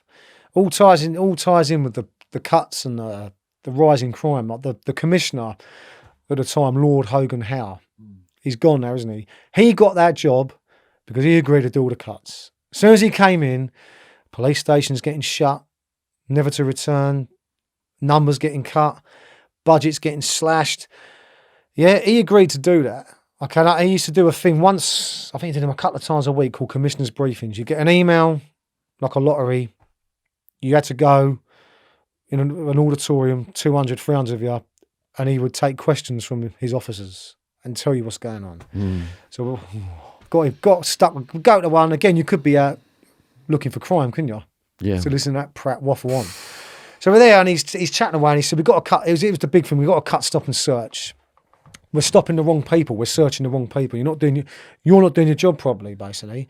And a fella next to me, he was a TSG officer, which is the territorial support group. They deal with like public order, riots. But when they're not doing that, they're like a highly trained task force that go on intelligence and they target gangs, criminals, problem areas, and they're good at their job. Yeah, very good at their job.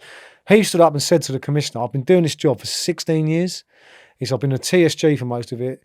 He said, "And you're telling me I'm not doing my job properly when I'm stopping and searching people." He said, "How can you say that to me?" He said, "And expect me to not get pissed off." He stood there. "No, I'm not arguing with you. We need to stop it. We need to cut, stop and search. You don't know what you're doing. Now sit down."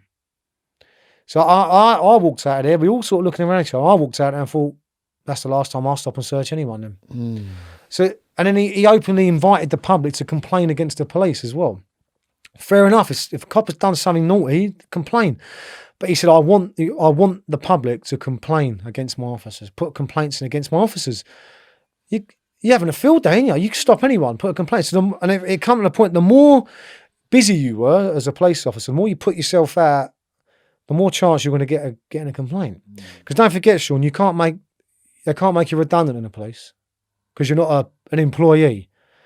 But they want to cut the numbers. So what's the next best thing if they can't make you redundant? What can they do? Sack you. Yeah? So all of a sudden, dismissals went up. Yeah? Gross misconduct boards suddenly went up. People getting sacked for nothing, for stuff they haven't done. Or things that aren't gross misconduct. 2 officers on one borough where I worked were in the custody suite. A sergeant in there smacked some 14-year-old kid round the head for gobbing off. He lost it. Sergeant lost it. Right? He got charged, went to court, he got sacked. Yeah? These 2 officers witnessed it. They went away, they reported it. And they made a statement, yeah? Because they've witnessed it. It's all CCTV anyway, so they've done what they got to do. They get investigated for it. Because they look at their statements, but what you said in your one looks different to his. Right? Now, when you're at training school, you get taught this as part of your training. If we're in a room this size, and you're standing over there in that corner, I'm standing in that corner, and something happens in the middle of that room, what I see will differ from what you see, because you're in different angles, yeah? They just wrote what they saw. We think you're lying.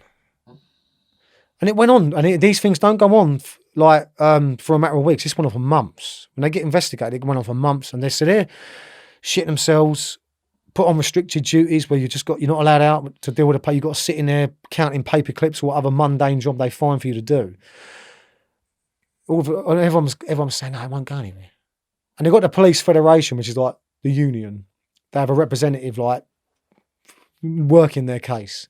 This is going to go nowhere, Gross misconduct board, sacked. Jeez. 2 honest, straight blokes.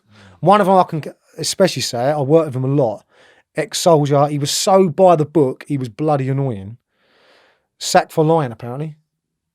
Blokes with families. And you think, where's morale going to go in that police? It was rock bottom when I left, where people were like, what's the point? Combine that with the cuts and the rising crime and all that. And these politicians are just talking out their backside, mate. So the purpose of the police has been hijacked by the politicians then? Massively so. It's all figures based. They'd rather, instead of policing, they'd rather just make up a load of statistics and justify. We look good right now. Give us your votes. Yeah, definitely. And old Lord Hogan Howe got his peerage. He's now in the House of Lords and he's pissed off. And handed it over to Cressida Dick, who, let's be honest, what's she meant to do with it? I don't know the woman. I haven't met her, but she's been given a massive turd and told to polish it. Let's be honest, that's what it is, isn't it? What can she do? She's fighting with her hands behind her back. You know, they're going to now be recruiting police officers, and all of a sudden they can't get recruits because they've cut the pay down to nothing. A police officer now starts on £7,000 less than what I started on all those years ago. We want the best people, though. Well, you're not going to get the best people, are you? And also, the recruitment process isn't targeted at getting the right people. It's a shitty job, mate. Yeah, you're dealing with all the time. You're dealing with is horrible people in shit situations. The only time you meet the nice people is when they're generally the victims. Yeah, and they've changed the training as well. That's gone. The way they do the training now is like a distance learning university based thing. That came in when I was still in, but you're not trained properly. Were there any victims that really moved you apart from the ones that you've already told us?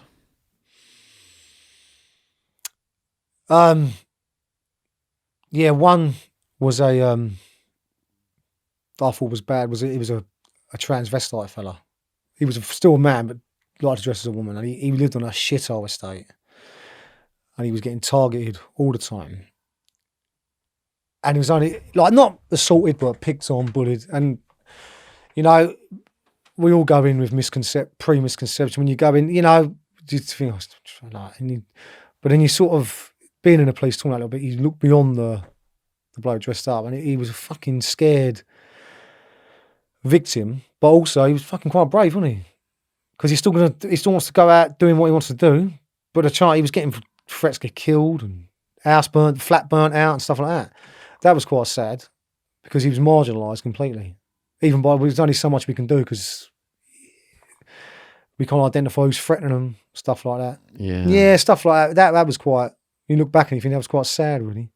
And also, there's one fellow on a domestic was quite moving where he'd been accused of a load of stuff that he hadn't done by his wife. And we turned up. She called police. He'd gone through the courts to get access to his kids, and she just weren't letting him see them. And she locked herself in the house with kids when he's come round for a visit, and he's crying his eyes out. And she was like, no, and the kids are crying at the door. And I said to him, you're going to have to go, mate. I said, I can't do anything. I said, you're going to have to leave it. So he's having a breakdown on the road, and the coward wife asked me and my colleague to explain to the children why they're not allowed to see their dad.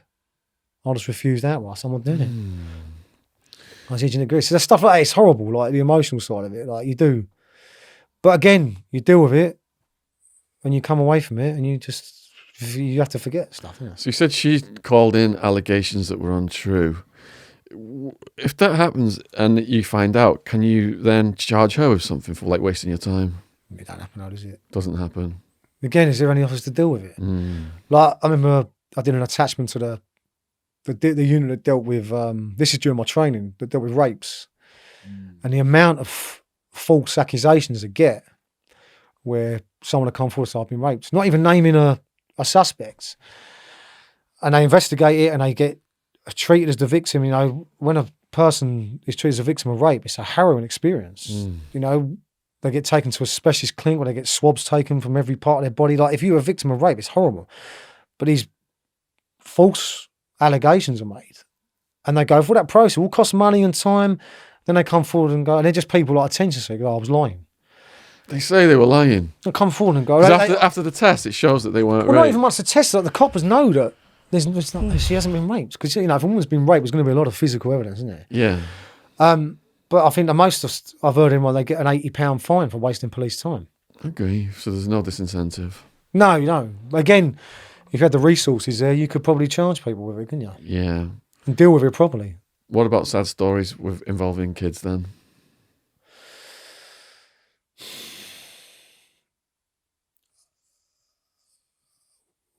Two spring to mind. One was it was a call. This was on a safe neighbour team. A call come out. It was kids running around in the road. So we thought it was teenagers fucking about. You go to it and it's like a 3-year-old and a 5-year-old wandering around. One in a nappy's full up. Oh. Baby, innit? And then, so you're there. And this again, like, put yourself in that situation. What are you going to do? Yeah. You turned up, like, what am I going to do here? You think, fucking hell. And then it quickly transpires a neighbour comes out, because there's plenty of people out going, oh my God, there's kids on the road. Like, it's a main road. And so they've come out of that house there. So you go in the house and there's a woman in there, the mother, stoned out of her nut. Absolutely. And then I thought, what the fuck? And the fucking house is covered in shit and piss. And the kids are just feral, like they're young kids. So someone put a call into social services and they turned up pretty sharpish, like really quickly. And his social was, oh yeah, we've been dealing with this. I said, you ain't fucking been dealing with anything. Look at the state of the place. Like the 5-year-old girl, it's heartbreaking. She said, oh look, because they're kids, they're so innocent. And they're like, oh shit, do you want to come and look at my bedroom? It's really good. I said, yeah, all right, I'll come and look at, I'll come and look at your bedroom for you. And I went in there and there was like a mattress on the floor, a fucking cat litter tray, full up. And where the toilet ain't working, she's like just going as she's walking, and his kid's covered in shit. And I'm thinking, my daughter at the time wasn't much older. And I'm thinking, you poor little bastard. Like, so we took them. You take them into sort of protective custody, and you think, well, what's the social services going to do with these kids? What's the point of them if they can't fix that? Like, and they said, like, we're dealing with it. We took them up to the council offices, and they cleaned them. They got them cleaned up. The social workers did that, and they said, we've been going around like 2 or 3 times a week for the past 6 months. What are you doing? And they were so hungry. So hungry. Yeah. Like I went up the chip shop and got a big portion of fish and chips. They were eating it like a cat or a dog would attack a bit of meat. Yeah. And you think, God, and you feel like, I could take them home and look after them. Do you know what I mean? Like stuff like that. And it's horrible because even in the short 2 or 3 hours you're with them, like you're playing with them and they like you and you're mucking around and you think they're going to go back to that. Yeah. Like they'll put them in emergency foster care and get looked after for a few days by a lovely couple that does this sort of thing. Yeah. But then they'll go back. They'll go back. And another one, I dealt with the same thing where I didn't go to the initial call. There was a woman there, they found a stone in the street with a kid of her. And the kid was about 3. Again, at the same sort of time, I had a daughter the same age and they had her in the front office, this little girl. And it's a silly attitude. It's still in there. They had 3 sort of women working as the station reception officers. Give the kid to the women. None of them had kids. So because you're a woman, so I went in there and I said, hey, darling, mucking around with the kids and all that. And again, about like the red tape stuff, her nappy was hanging off of her, like full up with piss. I said, someone's got to change her nappy. And this other cop I was working with, he said, no, you can't change the nappy, you might get accused of something. I said, what are you talking about? He said, you have to make a statement. I said, fine, I'll do that. So I changed them. They had nappies and I said, I'll change their nappy and made a statement. I said, well, you can't leave her sitting there in her own piss. So then I started playing with her, mucking around with her, and then we had to take her to the emergency foster care. Heartbreaking, mate. Took her to a lovely couple up the road. We got there, but in that short space of time, she's built up a bit of a relationship with me. Yeah. So we get her to the house, and she wraps herself around my legs. Don't want to go, and I'm thinking, you think, I can't stay there. Do you know what I mean? I can't stay there. Yeah. You think, you poor little sod. And then look, the foster couple, have you come with us? And I even says to social worker, I said, look, if you want, I said, I'll take her back to mine for the night. You can come out and put her up, sleep in a spare bed. And she's like, no, you got to leave him there. And you think, the poor, what life is that kid going to have? Because they're in the system, aren't they? Yeah. And the system's shit, innit, really? Yeah. They've asked, the social services have been ripped to shreds and they haven't got the time or the resources to probably do a proper job. So, they're pushing against the tide all the time. So that, when it comes to little kids, that's quite heartbreaking. And one other one was where and I had a unit that dealt with nicking paedophiles, asked for some officers to arrest this bloke. So I went to his house, but he weren't there. And they said he was living with his parents. And they caught him out online on a chat group on the old dark web, I suppose they call it, talking to some other nonce. And he put a picture up of his daughter. When they fall asleep in a car seat, that was all it was, apparently. And he'd been making comments to sort of suggest he was doing stuff, right? So I went to nick him at his mum's house, and they looked on his computer, the 2 officers who were dealing with him. The parents knew what they were looking on the computer. It was obvious, sort of thing. Why is he going to be arrested? We can't tell you. And they seized his computer. He worked at a supermarket down the road as a delivery driver. And this is where you show resilience, I think, as a cop. So go down, they take him into like a meeting room. The management bring him in. He gets nicked. And they said, we've got to search his locker. So my colleague went with the manager to search the locker and they leave him on my own with this bloke. And he's looking at me and you can see he's fucking guilty. He knows he's done it or whatever he's done. I thought, I could give him a good ride in here. Do you know, it goes through your mind. We're all human, mate. Like, he's a nonce, yeah? I thought, there's no one in this room. There's no cameras in this room. I could say he's trying to do a bunk and just give him a good kicking. I thought, I can't. Because I'm going to lose my job and go to prison. I thought, you can't do it. You've got to draw the line, ain't you? Yeah. You got to draw the line. And we got him in the back of the car too, and he started trying to talk to me. I said, don't fucking talk to me, mate. So I said, look, I don't want to. And usually if I ever got arrested, I chat with him because it's not personal. Yeah, you nick people of all sorts, and I don't care what they've done in that sense, but I said, just don't fucking talk to him. I said, just shut your mouth. I said, I'm going to shut it for you. It turns out that he was quite prolific with what he was being accused of. Do you know what sentence he got? No. Do you think it would have been a big sentence? No, probably not. If he went away at all. It's crazy, isn't it? Paedophiles get these low sentences. If they go away at all. Yeah, but then a lot of people don't go away at all, do they? You get a lot of people don't go away at all, do you? Like you think, well, you got women going to prison for not having the TV license, and paedophiles not even getting any prison time. And again, how do you think that makes the police feel? Yeah, it's got to make them feel like because you politics. Again, the people look at the police, but you, as a police officer, you arrest someone, you do your investigation, then you have to go and get a charging decision, which is for the CPS, which in my experience are fucking useless. All right, if they charge, because they're working off a figures system, they've got to justify their £15 million a year or what it is to run them. They only want to go. They look at a case, and if they don't think they've got like a 90% chance of a conviction, they won't go with it because they can go, well, yeah, but at the end of the year, look, we've got this many convictions. Starts again. Yeah, so again, the police are fighting against that. How do you think like a proper detective who busts someone who's a proper scumbag? No, I'm not going to go with that. I don't want to run with that. Or they get, they get them to court and they plead guilty. If you plead guilty, it shows guilt, so you shows remorse, so you get a lesser sentence. What's the point? What's the point? And the CPS are the same thing. It's like, I've been to court many times just on low-level stuff, and it's like a comedy sketch a lot of the time. Wrong people are turning up, or they've got the wrong, and it's like the CPS lawyer's late, or they've got the wrong case. But the thing is that, again, they're bogged down with so much work that they're trying to juggle about 50 different balls at the same time as well. But it's all statistics, and it's corrupt away, isn't it? That whole level of, we manipulate this and manipulate that. How many paedophile cases were you called in to assist? Not many. It's specialist units that deal with that. That bloke there got arrested. And again, as a uniform officer, the units that deal with it, the CID units, will ask you to do the arrest. They won't nick them themselves. I don't know why. It's just a dumb thing. You arrest them, you book them in, they deal with it.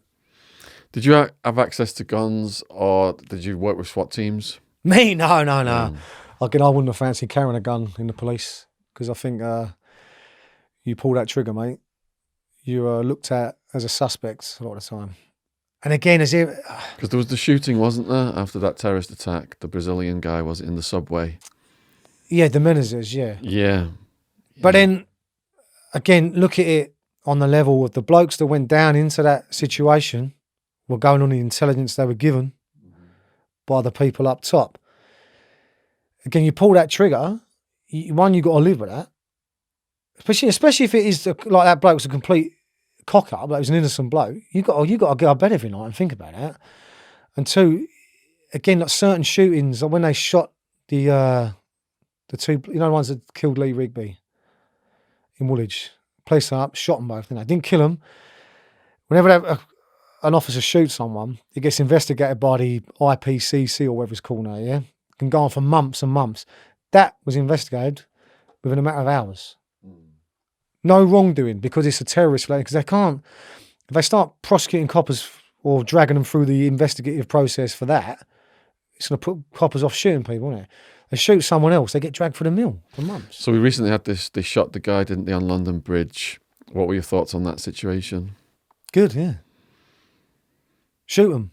They should have got a medal, basically, for saving some lives. Well, yeah, that's what they're there to do. It's a horrible job they're doing. They're brave as anything, aren't they? Yeah. You know, you're going into that situation thinking a bloke's got a suicide vest on. They're amazingly brave. Yeah. They're amazingly brave, but they get vilified. And the ex-con who pinned him down with the horns. That was impressive as well. Yeah, there's two of them, I mean, how brave are they? Yeah. Taking him on. Again, forget the knife. The bloke's meant to have a suicide vest on. And you're not going to think, well, it's probably not one. I'll take a chance here. Amazingly brave. The same as... That's just, you're sacrificing your life in that moment, aren't you? Yeah, like decision. the Borough Market one a couple of years before. You had the Lion of London Bridge, that guy. Yeah, that guy. You had an off-duty copper there who jumped in. And you had that one, the British Transport, or the other... Yeah, the British Transport on his own with his little metal stick. Like taking them all on. Like, how brave are you going to be? That's what the people should look at. The public, they're brave. These people out there in the police do the job because they want to do the job. And it may sound very corny, but when the shit hits the fan and everyone else is going that way, the police have to go into it. Were there any situations you were confronted with whereby the criminals had guns? Yeah, when once again, I don't think I was shot at. It's hard to say really. Where there was a gypsy traveller site on the borough, and they didn't like police going on there. And there was a call to it because, unbeknown to us at the time, I didn't know it. When in their heritage, when someone dies, their caravan or home, they burn it after to sort of, and they put a new one on the plot. Well, why I don't know. Is it to exercise? I don't know. Sometimes there's a fire down there. God damn, there's nothing going on. But we didn't go in. Fuck off, shouts come out, fuck off, go away, go away, go away. So we're standing outside, all of a sudden, a lot of shotguns going off. And you think, what the fuck? You think, run away, run away. Yes, we barricaded ourselves in the car at the road and they sent a firearms unit in to investigate, but there was no gun found. No, there was one other with that, where there was a threat of a gun, one other, where when someone gets a threat made to their life, you have to go and inform them if it's a genuine threat. So I went to this house. It was a middle-aged fella, just come out of prison, I don't know what for, living with his dad. We said to him, do you know so-and-so, so-and-so? He went, yeah, I know, yeah. He said, well, he's made a threat that he's in the area and he's going to shoot you.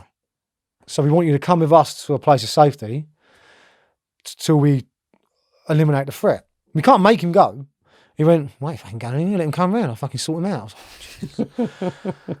We'd rather you didn't do that because it'd be safe if you get, come with us, just come with us. I ain't going. So we got to stay with him initially.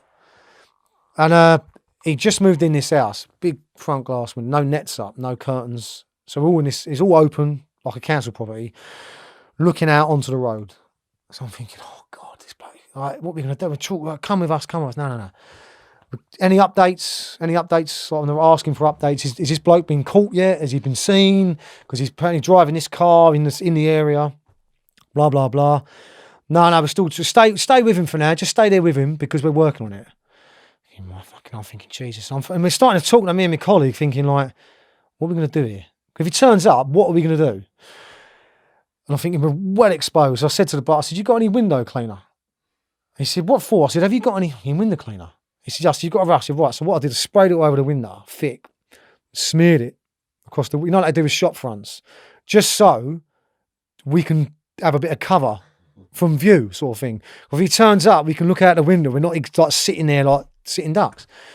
So I'm thinking it's probably a load of bollocks. Telling yourself it's probably a load of bollocks. And all of a sudden, this car goes past. I think that's the car. That's the one. And I see this fucking bloke. Big fucking bloke growling out the window, drives past slowly and goes off. I said, Mark, did you see it? He went, yeah. I said, that was him. I said, put it on the road. Have we got any fucking units down there? What's going on? Come back past again. So then I started thinking, if he's got a shotgun, because the report said he had a shotgun in a boot. That's what he said. He actually phoned police and said he's going to come and shoot him with a shotgun. All right? So I'm thinking, if he's got a shotgun, he's probably got 2 shots. So we can avoid them. We can probably rush him. All these stupid thoughts going around your head. Then he come back a third time. And he went off. And all of a sudden, we were sitting there We were trying to get a firearms unit down. Yeah, they're coming because the thing is with the firearms unit, they're all sort of set at the time. There wasn't as many as there was now. So the central base, they've got to get out you, or they're dealing with someone else.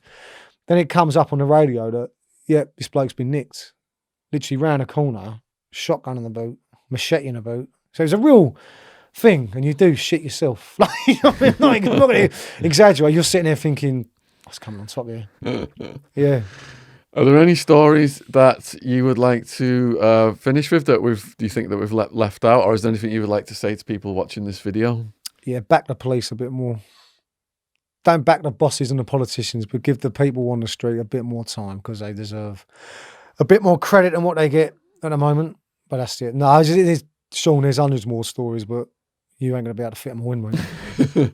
Unfortunately. I agree. There's a lot of well-meaning people in the police. We've interviewed quite a few of them on here, and they get in there, and the politicians get them doing all this bullshit, and that causes unfortunately, they're at the bottom of the strings, and they have to implement what they're told to implement. Unfortunately, policies and all that, they can't do anything about it. Yeah. But they deserve a lot more credit.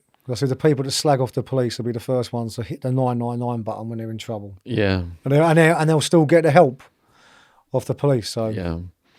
So if you've got any questions or comments for Rob, please put them in the comments below. I mean, is there any way, would you want people to contact you? Are you on social media or anything? Unfortunately, mate, I'm one of the very few people I don't do social media. They can come through you, mate. I'm not going to put my mobile on here because that'd just be stupid, wouldn't it? Yeah. Only one guy did that and he got a lot of calls. He didn't. Chet Sandu did that. Blimey. Crazy, I'm not doing that. Crazy gangster. Huge thank you for supporting the channel. If you've not subscribed yet, subscription logo is in the bottom right hand corner. Huge thank you to people who've donated on PayPal, Patreon, Just Giving, Subscribestar to help us produce these podcasts in a studio with Joe and James, cameraman, sound engineer, at this high standard.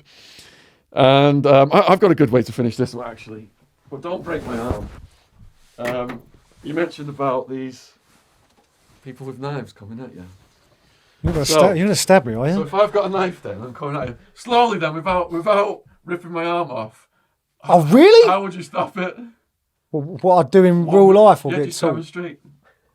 Stand up. I'll probably try and knock it out of the way. Right. Grab you. Yeah. And then get you down, knee you in the head. And then maybe get you in a bit of an arm lock or do this maybe and then put you down like that and take the drop it. And I can keep circling you around till you drop it, you see. Wow. But again, in reality, I think you ruptured my left sorry, mate, I testicle. didn't want to do that. Sorry. Give us a hug. Sorry. In reality, if someone did pull a knife out, you'd probably run. You'd run with your life.